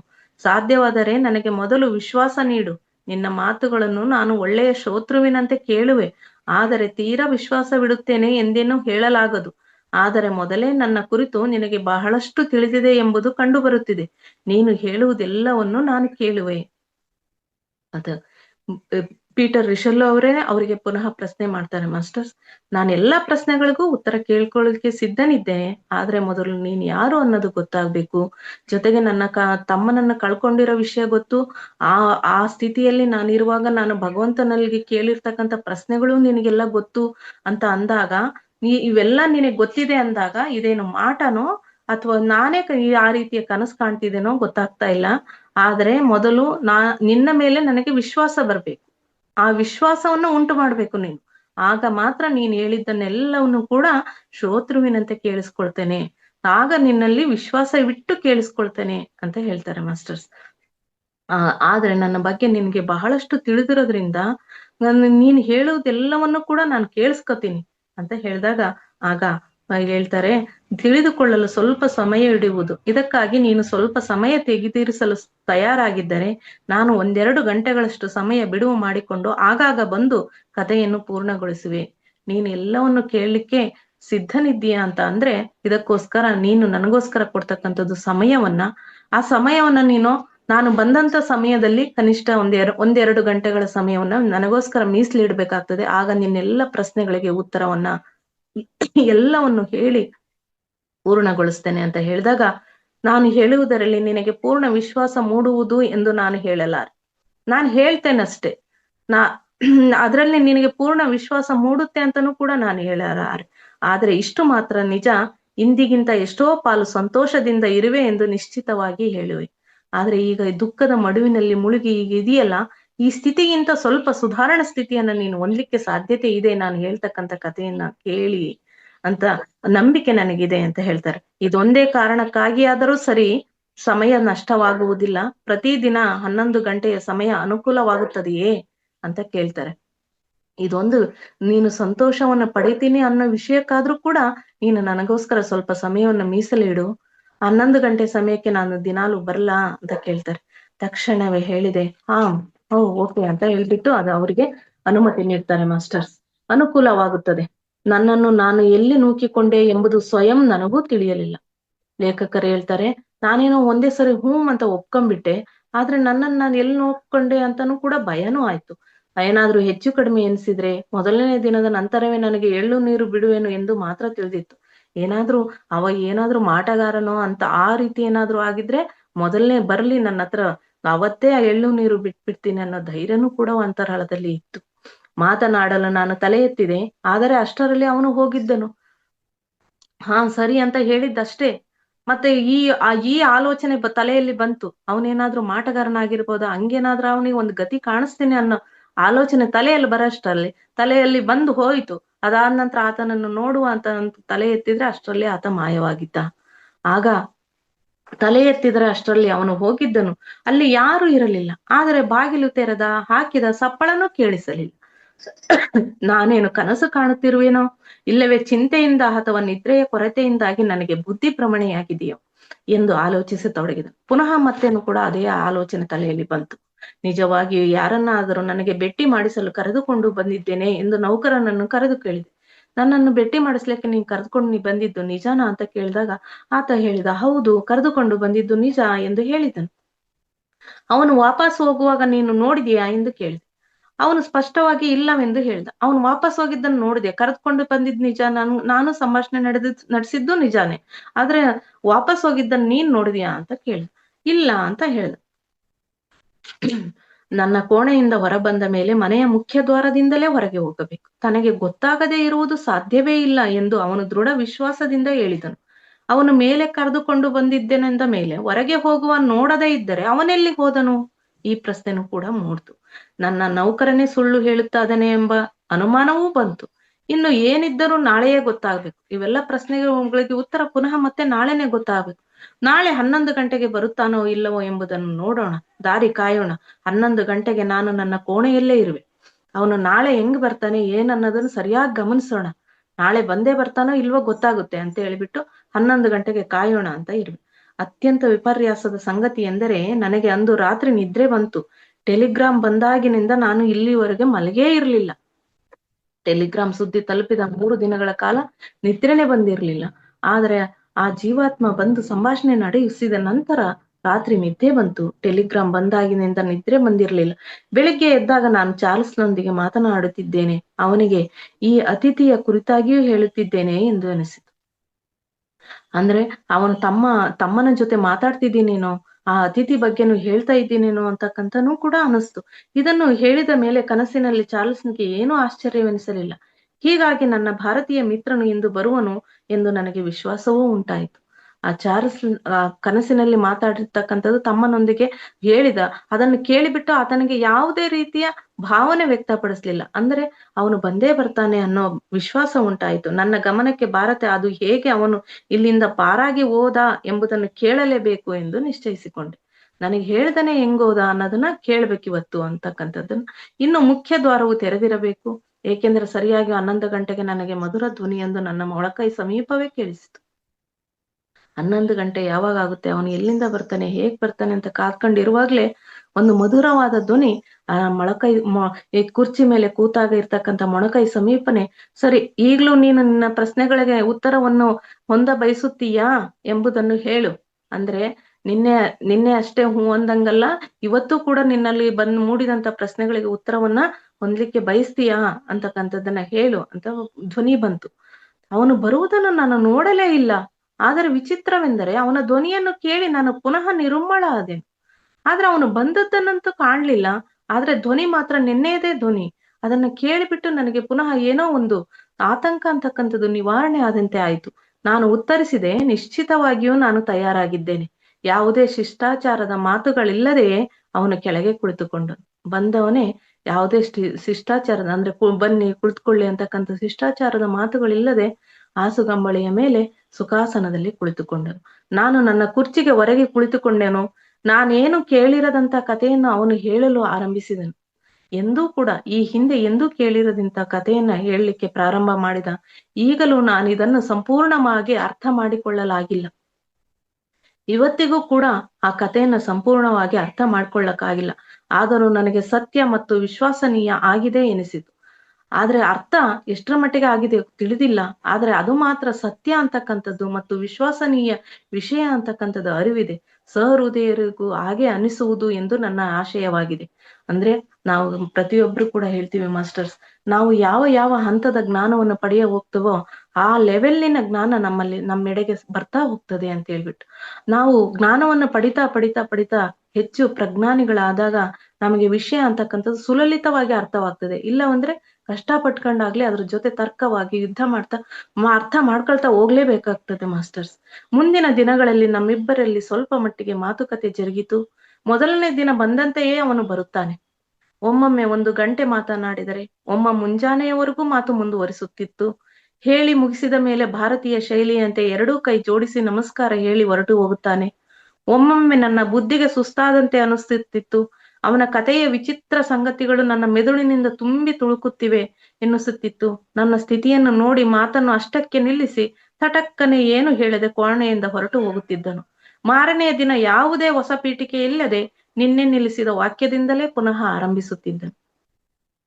ಅವನು ಬರೋದು ಮತ್ತೆ ಹೋಗೋದು ಅಷ್ಟು ನಿಗೂಢವಾಗಿತ್ತು ಅಂತಾನು ಕೂಡ ಅವ್ರಿಗಿನ್ನೂ ಪ್ರಶ್ನಾರ್ಥಕವಾಗಿದೆ. ಮುಂದೆ ನಮಗೂ ಕೂಡ ತಿಳಿಯುತ್ತೆ. ಅದು ಹಾಗೆ ಇರ್ಲಿ, ಇದು ಯಾವ ರೀತಿ ಹೇಳ್ತಾ ಹೋಗಿದಾರೋ ಅದೇ ಹಂತವಾಗಿ ಅರ್ಥೈಸ್ಕೊಳ್ತಾ ಹೋಗೋಣ ಮಾಸ್ಟರ್ಸ್. ಆತ ಹೇಳ್ತಕ್ಕಂಥ ಎಲ್ಲಾ ವಿಷಯಗಳು ಹಿಂದೆಂದೂ ಕೇಳಲಾರ್ದಂತವಿದ್ದು, ಅದನ್ನ ಕೇಳ್ತಾ ಕೇಳ್ತಾ ಕೇಳ್ತಾ ಏನು ಇಷ್ಟಕ್ಕೊಂದು ಅದ್ಭುತವಾದ ವಿಷಯಗಳನ್ನ ಹೇಳ್ತಾ ಇದ್ದಾನೆ ಅಂತ ಹೇಳ್ಬಿಟ್ಟು ಬುದ್ಧಿ ಕೇಳ್ತಾ ಸುಸ್ತಾದಂತೆ ಅನಿಸಿದಾಗ, ಇವ್ರಿಗೆ ಲೋಡ್ ಆಯ್ತು ಅಂತಾನೆ ಆತ ಇದ್ದಕ್ಕಿದ್ದಂತೆ ಹೊರಟು ಹೋಗ್ತಾ ಇದ್ದ ಅಂತಾನು ಕೂಡ ಹೇಳ್ತಿದ್ದಾರೆ ಮಾಸ್ಟರ್ಸ್. ಹೀಗೆ ಪೀಟರ್ ರಿಷೆಲ್ಲೋ ಅವರು ಕೂಡ ಮುನ್ನಡಿಯಾಗಿ ಇಷ್ಟು ವಿಷಯಗಳನ್ನು ತಿಳಿಸಿದ್ದಾರೆ ಮಾಸ್ಟರ್ಸ್. ಇದನ್ನು ತಿಳ್ಕೊಂಡು ಅವರ ನಡುವೆ ನಡೀತಕ್ಕಂಥ ಸಂಭಾಷಣೆಯನ್ನ ಮುಂದೆ ಅರ್ಥೈಸ್ಕೊಳ್ತಾ ಹೋಗ್ಬೇಕಾಗ್ತದೆ ಮಾಸ್ಟರ್ಸ್. ಇನ್ನು ಅನುವಾದಕರಾಗಿರ್ತಕ್ಕಂಥ ಜೀವಂದರ್ ಕೇತಪ್ಪ ಅವರು ಕೂಡ, ನಾವು ಎಲ್ಲಿಂದ ಬಂದೆವು, ಈ ಜನ್ಮದ ಉದ್ದೇಶವೇನು, ನಾವು ಎಲ್ಲಿಗೆ ಹೋಗ್ತೇವೆ, ಈ ಜೀವನದ ಕುರಿತು ಇಂಥ ಹಲವಾರು ಪ್ರಶ್ನೆಗಳನ್ನು ಎಲ್ಲರಿಗೂ ಸಾಮಾನ್ಯವಾಗಿ ಬರ್ತಕ್ಕಂಥದ್ದು ಸಹಜ. ಈ ಪುಸ್ತಕ ಅಂತ ಆಧ್ಯಾತ್ಮಿಕ ಪಿಪಾಸುಗಳಿಗೆ ಬಹಳಷ್ಟು ಸ್ಪಷ್ಟ ಮಾರ್ಗದರ್ಶನ ನೀಡುತ್ತದೆ ಅಂತ ನನ್ನ ವೈಯಕ್ತಿಕ ಅನುಭವವಾಗಿದೆ. ಸತ್ಯ ಪಯಣ, ರೂಪಾ ವೆಂಕಟೇಶ್ ಮೇಡಮ್ ಅವರದು ಆತ್ಮದ ಅವರೋಹಣ, ಮಾನಸ ಫೌಂಡೇಶನ್ ನ ಕೃಷ್ಣಾನಂದ ಗುರುಗಳು ಈ ಪುಸ್ತಕಗಳನ್ನು ಮುಂಚಿತವಾಗಿ ಓದಿದ್ರೆ, ಇದರಲ್ಲಿನ ಜ್ಞಾನವನ್ನ ತಿಳಿದಿದ್ದೇ ಆಗಿದ್ರೆ ನಿಮಗೆ ಇದರಲ್ಲಿ ಬರ್ತಕ್ಕಂಥ ಜ್ಞಾನ ಸುಲಭವಾಗಿ ಅರ್ಥವಾಗ್ತಾ ಹೋಗ್ತದೆ. ವೈಯಕ್ತಿಕವಾಗಿ ಹೇಳ್ಬೇಕಂದ್ರೆ ಧ್ಯಾನದಿಂದ ಸಾಕಷ್ಟು ಈ ಕುರಿತು ಅನುಭವಗಳನ್ನು ಹೊಂದಿ ಸ್ವತಃ ದುಃಖದಿಂದ ಮುಕ್ತಿ ಹೊಂದಿದ್ದೇನೆ. ನಾವು ಇದರಲ್ಲಿನ ಜ್ಞಾನವನ್ನ ಪಡಿತಾ ಹೋಗಿದ್ದೆ ಆದ್ರೆ ದುಃಖದಿಂದ ಮುಕ್ತಿಯನ್ನ ಹೊಂದಲಿಕ್ಕೆ ಸಾಧ್ಯತೆ ಇದೆ. ಆದ್ದರಿಂದ ಈ ಪುಸ್ತಕದಿಂದ ಸಹೃದಯರು ಲಾಭ ಹೊಂದುವರು ಎಂಬುದು ನನ್ನ ಪ್ರಾಮಾಣಿಕ ಆಶಯವಾಗಿದೆ. ಪ್ರತಿಯೊಬ್ಬ ಸಹೃದಯರು ಕೂಡ ಇದರಲ್ಲಿರ್ತಕ್ಕಂಥ ಜ್ಞಾನವನ್ನ ಪಡೆಯೋದ್ರ ಮುಖಾಂತರ ಲಾಭವನ್ನ ಹೊಂದ್ಲಿ ಅಂತಕ್ಕಂಥ ಆಶಯದಿಂದ ಈ ಪುಸ್ತಕವನ್ನು ಅನುವಾದ ಮಾಡಿದ್ದೇನೆ. ಈ ಪುಸ್ತಕ ಕನ್ನಡಕ್ಕೆ ತರಲು ಮುಖ್ಯ ಕಾರಣೀ ಪುರುಷರು ಬ್ರಹ್ಮರ್ಷಿ ಪಿತಾಮಹ ಪತ್ರಿಜಿ ಗುರುಗಳು ಭೂಮಂಡಲಕ್ಕೆ ಧ್ಯಾನವನ್ನು ಉಚಿತವಾಗಿ ಪ್ರಸಾದಿಸುತ್ತಾ ಸುಸ್ಪಷ್ಟವಾಗಿ ಶಾಖಾಹಾರವನ್ನು ಪ್ರಸಾದಿಸುತ್ತಾ ಪಿರಮಿಡ್ ಶಕ್ತಿಯ ರಹಸ್ಯವನ್ನು ತಿಳಿಸಿ ಪ್ರಪಂಚದಾದ್ಯಂತ ಸಾವಿರಾರು ಪಿರಮಿಡ್ ಧ್ಯಾನ ಕೇಂದ್ರಗಳ ಸ್ಥಾಪನೆಗೆ ಕಾರಣರಾದಂತ ಇವರು ಸುಮಾರು ಆಧ್ಯಾತ್ಮಿಕ ಪುಸ್ತಕಗಳನ್ನು ಓದಿ ಎಲ್ಲರಿಗೂ ಓದಲು ಹೇಳುತ್ತಾ ಅಗಣಿತ ಜನರ ಆತ್ಮೋದ್ಧಾರಕ್ಕೆ ಮೂಲ ಪ್ರೇರಣಾದಾಯಕರಾದಂತ ಪತ್ರಿಜಿಯವರಿಗೆ ಆತ್ಮಪೂರ್ವಕ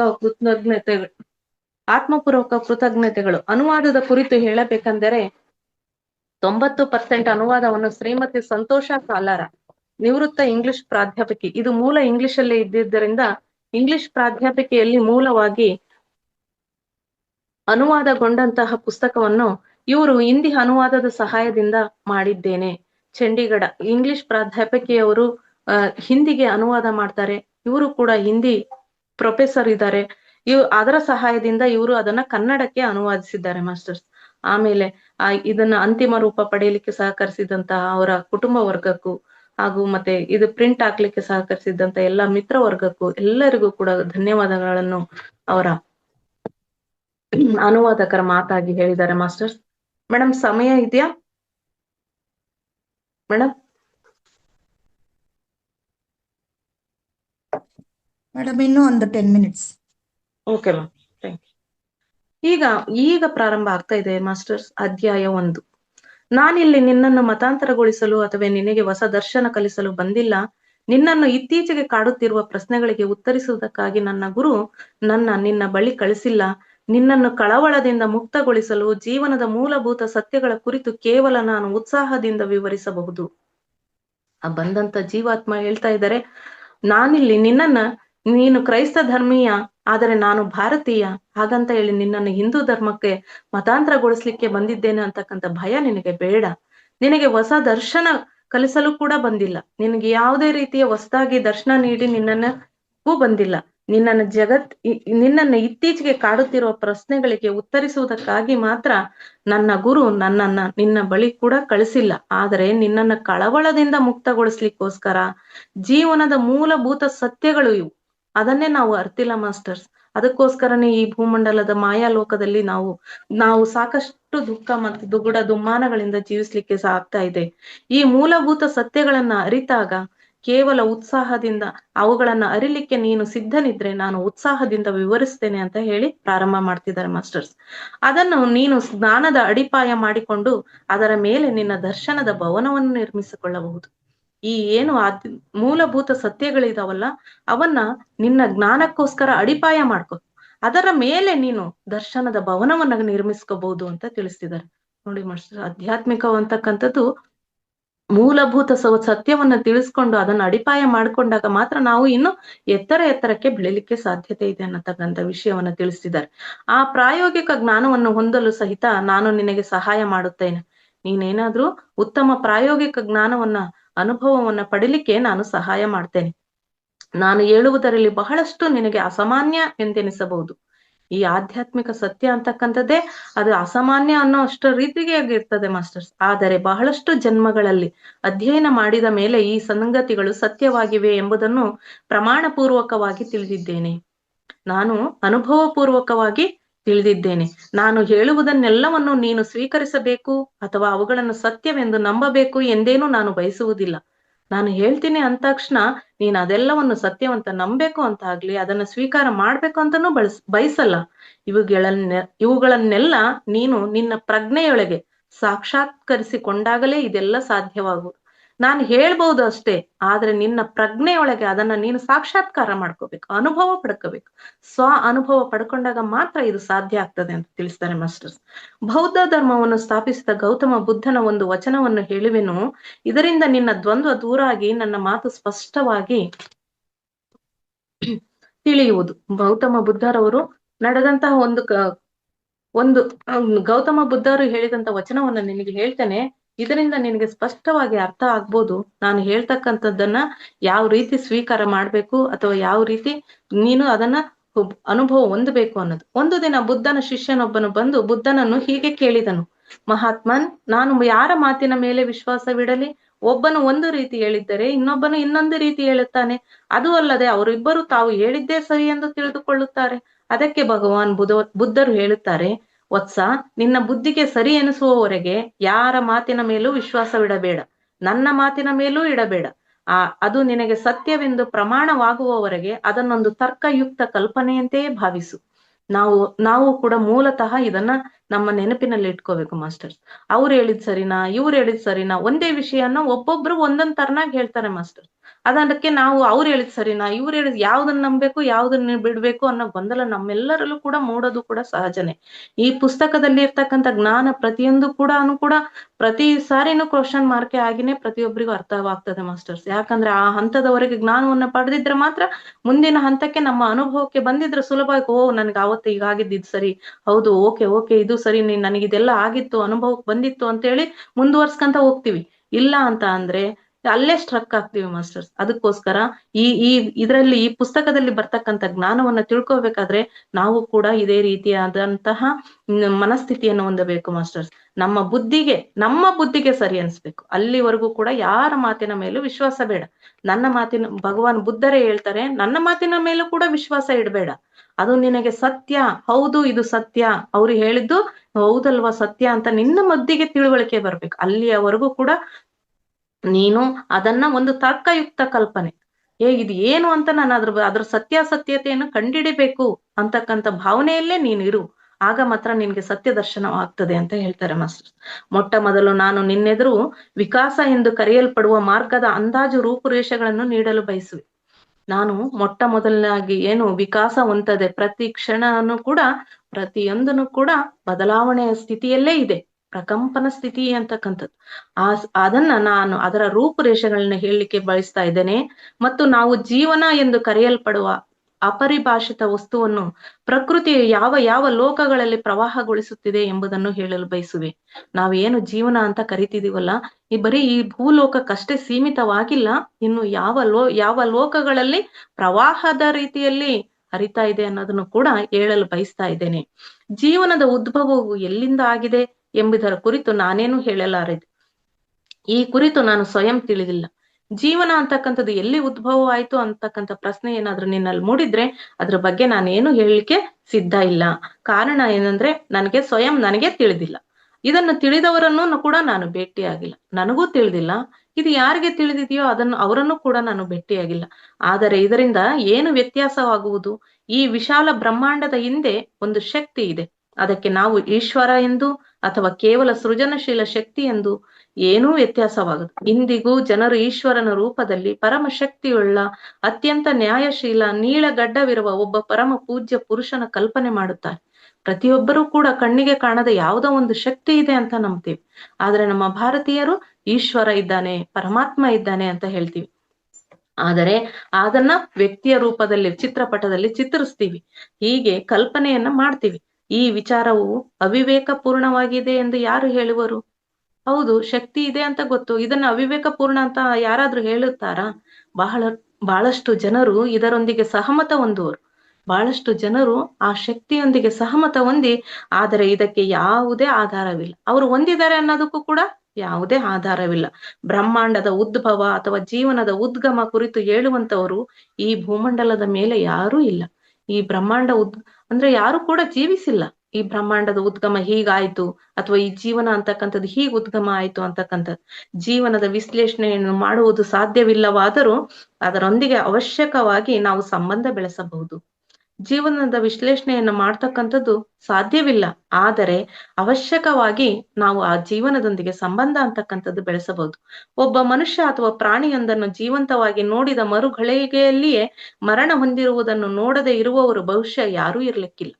ಪ್ರತಿಯೊಬ್ಬರಿಗೂ ಕೂಡ ಈ ಮರಣ ಅಂತಕ್ಕಂಥದ್ದು ತಮ್ಮ ಅಕ್ಕಪಕ್ಕದವರು, ಹತ್ತಿರದವರು ಈ ಕ್ಷಣ ನೋಡಿರ್ತೀವಿ, ಮರುಗಳಿಗೆಯೇ ಇರೋದಿಲ್ಲ ಅಂತಕ್ಕಂಥದ್ದು ಅಂದ್ರೆ ಮರಣ ಅಂತಕ್ಕಂಥದ್ದು ಈ ಕ್ಷಣ ಇದ್ದವರು ಮತ್ತೆ ಇಲ್ಲ ಅನ್ನೋದನ್ನ ಗೊತ್ತಿರ್ತಕ್ಕಂಥ ಪ್ರತಿಯೊಬ್ರು ಇದ್ದಾವೆ. ಸಾವು ಅಂತಕ್ಕಂಥ ಅನುಭವ ಇಲ್ತಕ್ಕಂಥವ್ರು ಯಾರೂ ಇಲ್ಲ. ಬಂಧು ಬಳಗ ಸತ್ತಿರ್ಬಹುದು, ಅಕ್ಕಪಕ್ಕದವ್ರು ಇರ್ಬೋದು, ಯಾರನ್ನ ನೋಡಿರ್ಬಹುದು. ಒಟ್ಟು ಸಾವು ಅಂತಕ್ಕಂಥದ್ದು ಕಂಡಿರ್ತಕ್ಕಂಥವರೇ ಇದ್ದೀವಿ ಪ್ರತಿಯೊಬ್ರು ಕೂಡ. ಒಂದು ಗಳಿಗೆಯಲ್ಲಿ ಅಂತದ್ದೇನು ಘಟಿಸುತ್ತದೆ? ಈಗಿದ್ರಲ್ಲ, ಇನ್ನೊಂದು ಗಳಿಗೆಯಲ್ಲೇ ಅವ್ರಿಲ್ಲ ಅಂದ್ರೆ ಅಲ್ಲಿ ಏನ್ ಘಟಿಸ್ತು? ನಿಸ್ಸಂದೇಹವಾಗಿ ಶರೀರದಿಂದ ಹೊರಗೆ ಏನೋ ಒಂದು ಹೊರಟು ಹೋಗುತ್ತದೆ. ಪ್ರತಿಯೊಬ್ಬರಿಗೂ ಗೊತ್ತಿದೆ, ಈ ದೇಹ ಅಂತಕ್ಕಂಥದ್ದು ಅದು ಹೊರಟು ಹೋದ ತಕ್ಷಣ ಶವವಾಗಿದೆ. ಅಲ್ಲಿವರೆಗೂ ಇರ್ತಕ್ಕಂಥದ್ದು ಶಿವ ಅಂತ ಭಾವನೆಯಿಂದ ಇದ್ವಿ. ಅದಕ್ಕೋಸ್ಕರ ಅಸ್ಥಿ ಮಾಂಸಮಯ ಪಿಂಡವು ಉಳಿಯುತ್ತದೆ. ಈ ದೇಹ ಇದೆ, ಅಸ್ಥಿ ಇದೆ, ಮಾಂಸಮಯ ಪಿಂಡ ಉಳಿದಿದೆ. ಆದರೂ ಕೂಡ ನೋಡುತ್ತಲೇ ವಿಘಟಿತಗೊಂಡು ಭೂತಾಯಿಯ ಗರ್ಭದಲ್ಲಿ ಸೇರಿ ಹೋಗುತ್ತದೆ. ನೋಡ್ತಾನೆ ಆ ಶವವನ್ನ ಹಾಗೆ ಇಟ್ಕೊಳ್ಳಲ್ಲ, ಅದನ್ನ ಭೂತಾಯಿ ಗರ್ಭದಲ್ಲಿ ಲೀನ ಮಾಡ್ತೇವೆ. ಈ ರೀತಿಯಾಗಿ ಜೀವನದ ಸತ್ಯವನ್ನು ಅರ್ಥ ಮಾಡಿಕೊಳ್ಳಲು ಅಸಮರ್ಥರಾದರೂ ಕೂಡ ಅದನ್ನು ಗುರುತಿಸುತ್ತೇವೆ. ಇದು ಏನು ಅಂತಕ್ಕಂಥ ಪ್ರಶ್ನೆ ಬರೀ ಧ್ಯಾನಕ್ಕೆ ಬಂದಿರೋರೆಲ್ಲ, ಹೊರಗಿರ್ತಕ್ಕಂಥ ಪ್ರತಿಯೊಬ್ಬರಿಗೂ ಕೂಡ ತಿಳಿದಿದೆ. ಆ ಜೀವನದಲ್ಲಿ ಇರ್ತಕ್ಕಂಥವ್ರಿಗೆ ಪ್ರತಿಯೊಬ್ಬರಿಗೂ ಕೂಡ ಈ ಜೀವ ಅಂತಕ್ಕಂಥದ್ದು ಎಲ್ಲಿಗೆ ಹೋಗುತ್ತೆ, ಏನು ಅಂತ ಪ್ರಶ್ನೆಗಳಿರ್ತಾವಷ್ಟೇ. ಆದ್ರೆ ನಾವು ಅದನ್ನ ಅನುಭವ ಪೂರ್ವಕವಾಗಿ ಜ್ಞಾನವನ್ನ ತಿಳಿತಾ ಹೋಗ್ತಿದ್ದೇವೆ ಅಷ್ಟೇ. ಜೀವನದ ಸತ್ಯವನ್ನು ಅರ್ಥ ಮಾಡಿಕೊಳ್ಳಲು ಅಸಮರ್ಥರಾದರೂ ಕೂಡ ಅದನ್ನು ಗುರುತಿಸುತ್ತೇವೆ. ಇಂದಿನ ಅಭಿವೃದ್ಧಿ ಹೊಂದಿದ ಕಾಲದಲ್ಲಿಯೂ ಕೂಡ ನಾವು ಇತರ ಅನೇಕ ವಸ್ತುಗಳಂತೆ ಅದನ್ನ ಸೃಜನಗೊಳಿಸಲಾರೆವು. ದಿನೇ ವಿಜ್ಞಾನಿಗಳು ಅಭೂತಪೂರ್ವವಾದ ವಸ್ತುಗಳನ್ನ ಕಂಡಿಡ್ತಾರೆ. ಆದರೆ ಈ ದೇಹದಿಂದ ಮಾಂಸಪಿಂಡದಿಂದ ಹೊರ ಹೋಗ್ತದಲ್ಲ, ಅದನ್ನ ಸೃಜಿಸ್ಲಿಕ್ಕೆ ಆಗಿಲ್ಲ. ಮನುಷ್ಯನ ಬುದ್ಧಿಯು ಬಹಳಷ್ಟು ಕೃತ್ರಿಮ ವಸ್ತುಗಳನ್ನು ನಿರ್ಮಿಸಿದೆ. ಈ ಮನುಷ್ಯನ ಬುದ್ಧಿ, ಮಾನವ ಬುದ್ಧಿ ಅಂತಕ್ಕಂಥದ್ದು ಬಹಳ ಪ್ರಕೃತಿಗೆ ತೊಂದರೆಯನ್ನುಂಟು ಮಾಡ್ತಕ್ಕಂಥ ಕೃತ್ರಿಮ ವಸ್ತುಗಳನ್ನ ನಿರ್ಮಿಸಿದೆ. ಆದರೆ ಕೃತ್ರಿಮ ಜೀವನವನ್ನ ನಿರ್ಮಿಸುವುದಾಗಲಿಲ್ಲ. ಆದರೆ ಕೃತ್ರಿಮ ಜೀವನ ಅಂತಕ್ಕಂಥದ್ದು ನಿರ್ಮಾಣ ಮಾಡ್ಲಿಕ್ಕೆ ಆಗಿಲ್ಲ. ಖನಿಜ, ವನಸ್ಪತಿ, ಪಶು ಹಾಗೂ ಮನುಷ್ಯ ಪ್ರಕೃತಿಯ ಈ 4 ಸಾಮ್ರಾಜ್ಯದಲ್ಲಿ ಜೀವನವಿದೆ ಎಂದು ವಿಜ್ಞಾನವು ನಮಗೆ ಹೇಳುತ್ತದೆ. ನಾವೇನು ಕ್ವಾಂಟಮ್ ಫಿಸಿಕ್ಸ್ ಅಂತ ಇತ್ತೀಚೆಗೆ ಪ್ರಚಲಿತ ಇರ್ತಕ್ಕಂಥ ಫಿಸಿಕ್ಸ್ ಅನ್ನು ನೋಡಿದಾಗ, ಹೌದು, ಖನಿಜದಲ್ಲಿ ನಿರ್ಜೀವ ಅಂತಕ್ಕಂಥ ಕರೀತಕ್ಕಂಥ ವಸ್ತುಗಳಲ್ಲೂ ಕೂಡ ಜೀವ ಇದೆ ಅಂತಕ್ಕಂಥ ತಿಳಿತದೆ ಕ್ವಾಂಟಮ್ ಫಿಸಿಕ್ಸ್ ಮಾಸ್ಟರ್ಸ್. ಕಲ್ಲು ಬಂಡೆ ಇರ್ಬೋದು, ಖನಿಜ ಇರ್ಬೋದು, ವನಸ್ಪತಿ ಇರ್ಬೋದು, ಸಸ್ಯಗಳಲ್ಲಿ ಜೀವವಿದೆ ಅಂತ ತಿಳಿದಿದ್ವಿ ಅಷ್ಟೇ. ಅದರಲ್ಲೂ ಕೂಡ ಭಾವವಿದೆ ಅಂತಕ್ಕಂಥದ್ದು ಅರಿವಿಗೆ ಇತ್ತೀಚೆಗೆ ಬರ್ತಾ ಇದೆ ಮಾಸ್ಟರ್ಸ್. ಅವು ಕೂಡ ನಮ್ಮ ಭಾವನೆಗಳಿಗೆ ಸ್ಪಂದಿಸ್ತವೆ, ಅವು ಕೂಡ ಭಾವನೆಗಳನ್ನ ವ್ಯಕ್ತಪಡಿಸ್ತವೆ. ಮತ್ತೆ ಇನ್ನು ಪ್ರಾಣಿಗಳಿಗೆ ಅಂತೂ ಕೂಡ ಅವು ನಮ್ಮ ಭಾವನೆಗಳ ಅರ್ಥೈಸ್ಕೊಳ್ತವೆ ಅಂತ ಅಷ್ಟೇ ತಿಳಿದಿದ್ವಿ ಮಾಸ್ಟರ್ಸ್. ಅವು ಅರ್ಥೈಸ್ಕೊಂಡು ಮುಂದೆ ನಮ್ಮ ಮನುಷ್ಯ ಜನ್ಮವನ್ನು ಪಡೆಯಲಿಕ್ಕೆ ಅವ್ರು ಯಾವ ರೀತಿಯಾಗಿ ಕಾರ್ಯಗಳನ್ನು ನಿರ್ವಹಿಸ್ತವೆ ಅದ್ರ ಬಗ್ಗೆ ಎಲ್ಲ ಹೆಚ್ಚಿನ ವಿವರಣೆ ಇದ್ರಲ್ಲೇ ಬರ್ತಾ ಹೋಗ್ತದೆ ಮಾಸ್ಟರ್ಸ್. ತಿಳಿತಾ ಹೋಗೋಣ. ಪಶು ಮತ್ತು ಮನುಷ್ಯ ಸಾಮ್ರಾಜ್ಯದಲ್ಲಿ ಜೀವನವಿದೆ ಎಂದು ಹೇಳುವ ಅವಶ್ಯಕತೆಯೇ ಇಲ್ಲ. ಇವಕ್ ಮಾತ್ರ ನಾವು ಖನಿಜ, ವನಸ್ಪತಿ ಅವುಗಳಲ್ಲಿ ಜೀವನ ಇಲ್ಲ, ಜೀವ ಇದೆ ಅಂತ ತಿಳಿದಿದ್ವಿ. ಆದ್ರೆ ಅವುಗಳಲ್ಲೂ ಕೂಡ ಜೀವನ ಇದೆ ಅಂತ ತಿಳಿತಾ ಹೋಗ್ತೀವಿ ಮಾಸ್ಟರ್ಸ್ ಇದ್ರಲ್ಲಿ. ಆದರೆ ಖನಿಜ ಮತ್ತು ವನಸ್ಪತಿ ಸಾಮ್ರಾಜ್ಯದಲ್ಲಿಯೂ ಜೀವನವಿದೆ ಎಂಬುದರ ಮೇಲೆ ವಿಶ್ವಾಸವಿಡುವುದು ಕಠಿಣವಾಗಿದೆ. ನಾವು ತಿಳಿದಿಲ್ವಲ್ಲ, ನಮಗ್ ತಿಳಿದಿಲ್ಲ ಅಂತ ಹೇಳಿದ್ರೆ ಅದು ಸುಳ್ಳಲ್ಲ. ನಮಗ್ ತಿಳಿದಿಲ್ಲ ಅಂದ ತಕ್ಷಣ ಸತ್ಯ ಯಾವತ್ತೂ ಅಸತ್ಯವಾಗಲ್ಲ. ನಾವು ಅಸತ್ಯದಿಂದ ಸತ್ಯದೆಡೆಗೆ ಬರಬೇಕಷ್ಟೇ. ನಮ್ಮಲ್ಲಿರೋ ಅಜ್ಞಾನವನ್ನ ತೊರೆದು ಜ್ಞಾನವನ್ನ ತಿಳಿತಾ ಹೋದಾಗ ಇವೆಲ್ಲವೂ ಕೂಡ ದರ್ಶನವಾಗ್ತದೆ. ಈ ಬಂಡೆಗಳಲ್ಲೂ ಜೀವನವಿದೆ ಎಂದು ವಿಶ್ವಾಸನೀಯ ಸೂತ್ರಗಳಿಂದ ತಿಳಿದು ಬರುತ್ತದೆ. ಅವುಗಳಲ್ಲಿನ ಜೀವನ ಶಕ್ತಿಯು ಸಮಾಪ್ತಗೊಂಡಾಗ ಮನುಷ್ಯನ ಶರೀರದಂತೆಯೇ ಅವು ಕೂಡ ಕೊಳೆಯತೊಡಗುತ್ತದೆ. ಸಮಯ ಗತಿಸಿದಂತೆ ಚೂರು ಚೂರಾಗಿ ಮಣ್ಣಿನಲ್ಲಿ ಸೇರುತ್ತದೆ. ಈ ಪ್ರಕ್ರಿಯೆಯಲ್ಲಿ ಅಧಿಕ ಸಮಯವು ಹಿಡಿಯುತ್ತದೆಂದು ಮಾತ್ರ ಸತ್ಯವಾಗಿದೆ. ಹಾಗಾದ್ರೆ ನಾನ್ ನೋಡ್ದಂಗೆ ನನ್ನ ಜೀವಿತಾವಧಿ ಕಡಿಮೆ, ಮಾನವ ಜೀವಿತಾವಧಿ ಕಡಿಮೆ. ಆದರೆ ಇವುಗಳಲ್ಲಿ ಖನಿಜ ಮತ್ತು ವನಸ್ಪತಿ, ಪಶು ಹಾಗೂ ಇವುಗಳ ಜೀವಿತಾವಧಿ ಖನಿಜ ಮತ್ತು ವನಸ್ಪತಿಗಳ ಜೀವಿತಾವಧಿ ಹೆಚ್ಚು ಇರೋದ್ರಿಂದ ಅವು ನಮ್ಮ ಕಣ್ಣು ಮುಂದೆ ನಾವು ಮುತ್ತಾತಂದ್ರು ಹಾಕಿದ್ದಂತೆ ಇದು ಮರ ಅಂತ ಹೇಳ್ತೀವಿ, ಆಗಿನಿಂದ ಇರ್ತಕ್ಕಂಥ ಹೆಬ್ಬಂಡೆ ಅಂತ ಹೇಳ್ತೀವಿ. ಆದ್ರೆ ಅವಕ್ಕೂ ಕೂಡ ನಮ್ಮಂತೆಯೇ ಕೂಡ ಜೀವನ ಇದೆ. ಅದರ ಬಂಡೆಯ ಜೀವನ ಸಮಾಪ್ತಗೊಂಡಾಗ ಚೂರು ಚೂರಾಗೋದ್ರ ಜೊತೆಗೆ ಪ್ರಕೃತಿಯೊಂದಿಗೆ ಅನುಸಂಧಾನವಾಗಿ ಮಣ್ಣಾಗಿ ಸೇರುತ್ತೆ ಅಂತ ಹೇಳ್ತಿದ್ದಾರೆ ಮಾಸ್ಟರ್ಸ್. ವನಸ್ಪತಿಗಳಲ್ಲಿ ಜೀವನವಿದೆ ಎಂಬ ಮಾತಿನ ಮೇಲೆ ವಿಶ್ವಾಸವಿಡುವುದು ತುಂಬಾ ಸುಲಭವಾಗಿದೆ. ಅವುಗಳನ್ನ ಭೂಮಿಯಿಂದ ಬೇರು ಸಹಿತ ಕಿತ್ತು ತೆಗೆದಾಗ ಅವುಗಳ ಬೇರುಗಳು ನಿಧಾನವಾಗಿ ಒಣಗಿ ಹೋಗಿ ಸಾಯುತ್ತವೆ. ಇದರಿಂದ ಅವಕ್ಕೆ ಜೀವವಿದೆ ಅಂತ ಗುರುತಿಸಿದ್ವಿ, ಜೀವನವಿದೆ ಅಂತ ಗುರುತಿಸಿರ್ಲಿಲ್ಲ ಮಾಸ್ಟರ್ಸ್. ಇತರ ಜೀವಿತ ವಸ್ತುಗಳಂತೆ ಅವುಗಳ ಪ್ರಾಣಶಕ್ತಿಯು ಕಸಿದುಕೊಳ್ಳಲ್ಪಟ್ಟು ಕೊನೆಗೆ ಮಣ್ಣಿನಲ್ಲಿ ಬೆರೆತು ಹೋಗುತ್ತದೆ. ಇದರಿಂದ ಅವಕ್ಕೂ ಕೂಡ ಜೀವನ ಇದೆ ಅನ್ನೋದನ್ನ ಅರ್ಥೈಸ್ಕೋಬೇಕು. ನಮ್ಮ ಭಾವನೆಗಳಿಗೆ ಸ್ಪಂದಿಸ್ತಾ ಇದೆ, ಅವಕ್ಕೂ ಕೂಡ ಒಂದು ಜೀವನ. ಇನ್ನು ದೃಷ್ಟಾರರು ಇನ್ನೊಂದು ಜಗತ್ತಿನಲ್ಲಿಯೂ ಜೀವನದ ಲಕ್ಷಣಗಳನ್ನು ಕಂಡು ಹಿಡಿದಿದ್ದಾರೆ. ದೃಷ್ಟಾರರು ಅಂದ್ರೆ ಮಾಸ್ಟರ್ಸ್ ಅನುಭವಿಗಳು. ಅಂದ್ರೆ ಪ್ರತಿಯೊಂದನ್ನು ಕೂಡ ಅನುಭವದ ಮುಖಾಂತರ ತಿಳಿದುಕೊಂಡಂತ ಜ್ಞಾನಿಗಳಿಗೆ ದೃಷ್ಟಾರರು ಅಂತ ಸಂಬೋಧನೆ ಮಾಡಿದ್ದಾರೆ ಮಾಸ್ಟರ್ಸ್. ಈ ಪದ ಅಲ್ಲಲ್ಲಿ ಆಗಾಗ್ಗೆ ಬರ್ತಾ ಇರ್ತದೆ ಮಾಸ್ಟರ್ಸ್. ಅನುಭವಿಸರು ಅಂದ್ರೆ ಸತ್ಯವಾದ ಜ್ಞಾನವನ್ನ ಅನುಭವದ ಮುಖಾಂತರ ತಿಳಿದುಕೊಂಡಿರೋರಿಗೆ ದೃಷ್ಟಾರರು ಅಂತ ಬಳಸಿದ್ದಾರೆ ಮಾಸ್ಟರ್ಸ್ ಈ ಪದವನ್ನ. ಅದಕ್ಕೆ ಅವರು ಅತಿ ಮಾನವ ಜಗತ್ತು ಎನ್ನುವರು.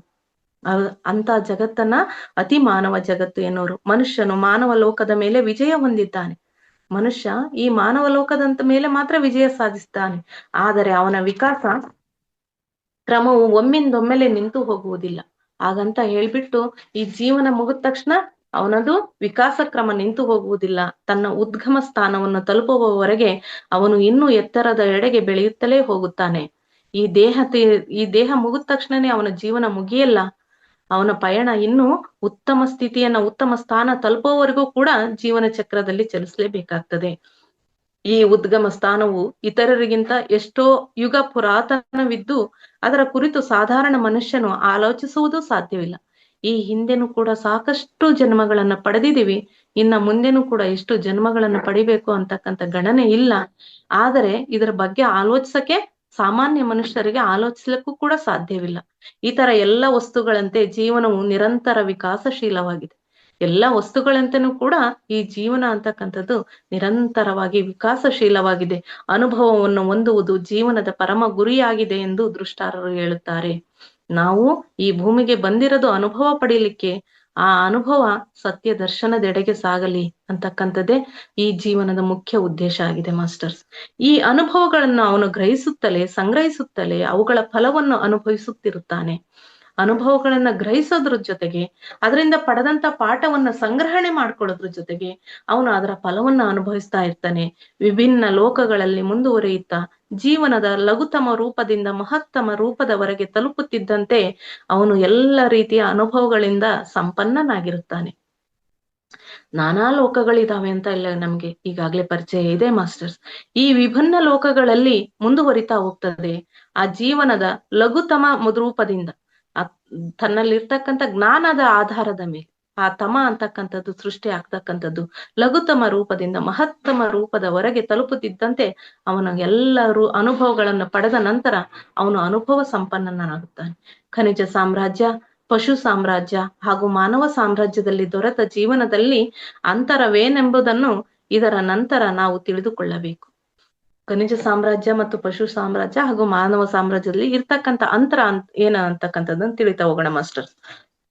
ಈ ಮೊದಲು ನಾವು ಹೇಳಿದಂತೆಯೇ ಪ್ರತಿಯೊಂದು ಜಗತ್ತಿನ ಜೀವನದ ಉದ್ಗಮ ಸ್ಥಾನವು ದಿವ್ಯವೇ ಆಗಿದೆ.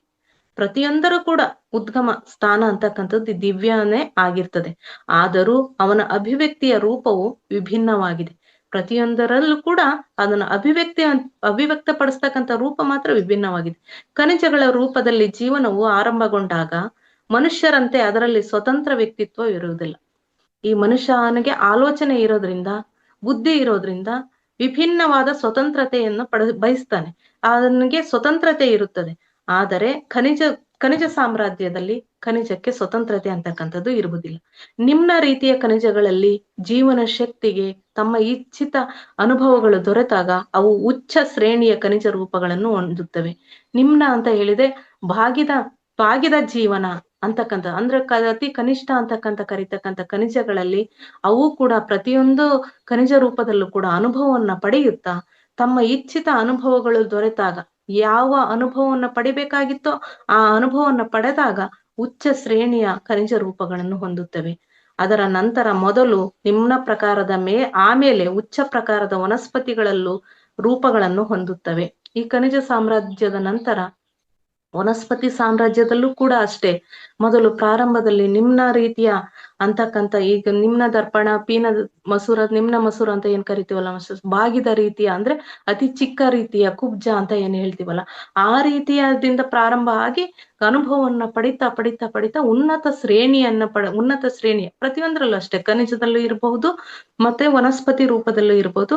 ವನಸ್ಪತಿ ಉಚ್ಚ ಪ್ರಕಾರದ ವನಸ್ಪತಿಯ ರೂಪಗಳನ್ನು ಪಡೆದು ನಮ್ಮ ಸಮಯದ ಲೆಕ್ಕದಲ್ಲಿ ಈ ಪ್ರಕ್ರಿಯೆಯಲ್ಲಿ ಎಷ್ಟು ಸಾವಿರ ವರ್ಷಗಳು ತಲುಪುತ್ತವೆ. ವನಸ್ಪತಿ ಸಾಮ್ರಾಜ್ಯದಲ್ಲಿ ಜೀವನ ಶಕ್ತಿಯು ಪ್ರವೇಶಿಸಿದಾಗ ಮೊದಲ ಬಾರಿಗೆ ಅದರ ವೈಯಕ್ತಿಕ ರೂಪವು ಗೋಚರವಾಗುತ್ತದೆ.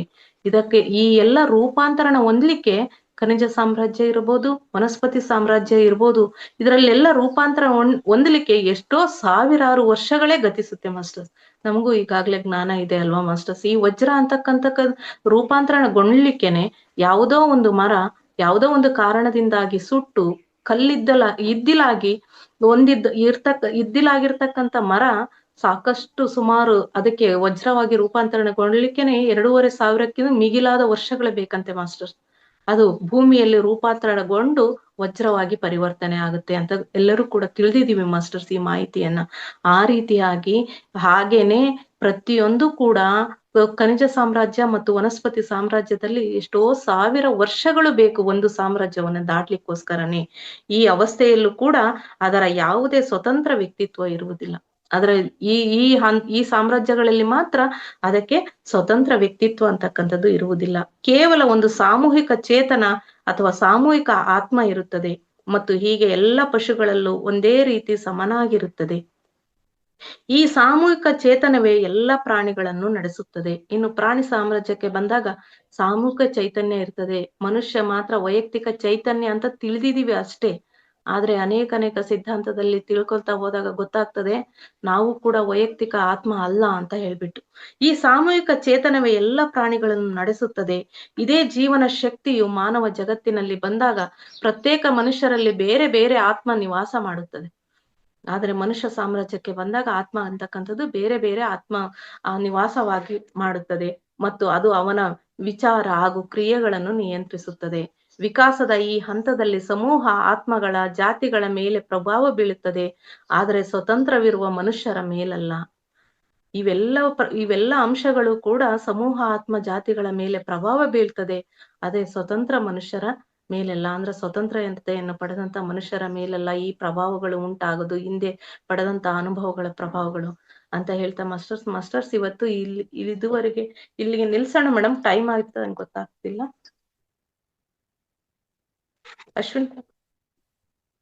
ಅಶ್ವಿನಿ ಮೇಡಮ್. ಎಸ್ ಮಾಸ್ಟರ್ಸ್, ಇದುವರೆಗೆ ಹಂಚಿದಂತ ಜ್ಞಾನವನ್ನು, ಇದುವರೆಗೆ ಆಲಿಸಿದಂತ ಎಲ್ಲ ನನ್ನ ಆತ್ಮ ಬಂಧುಗಳಿಗೂ ಅನಂತ ಕೋಟಿಗಳನ್ನು ನಮಿಸುತ್ತಾ, ಈ ಜ್ಞಾನವನ್ನು ಹಂಚಲಿಕ್ಕೆ ಸಹಕರಿಸಿದ ಎಲ್ಲ ಮಾಸ್ಟರ್ಸ್ ನಮಿಸುತ್ತಾ, thank you so much masters. Thank you madam.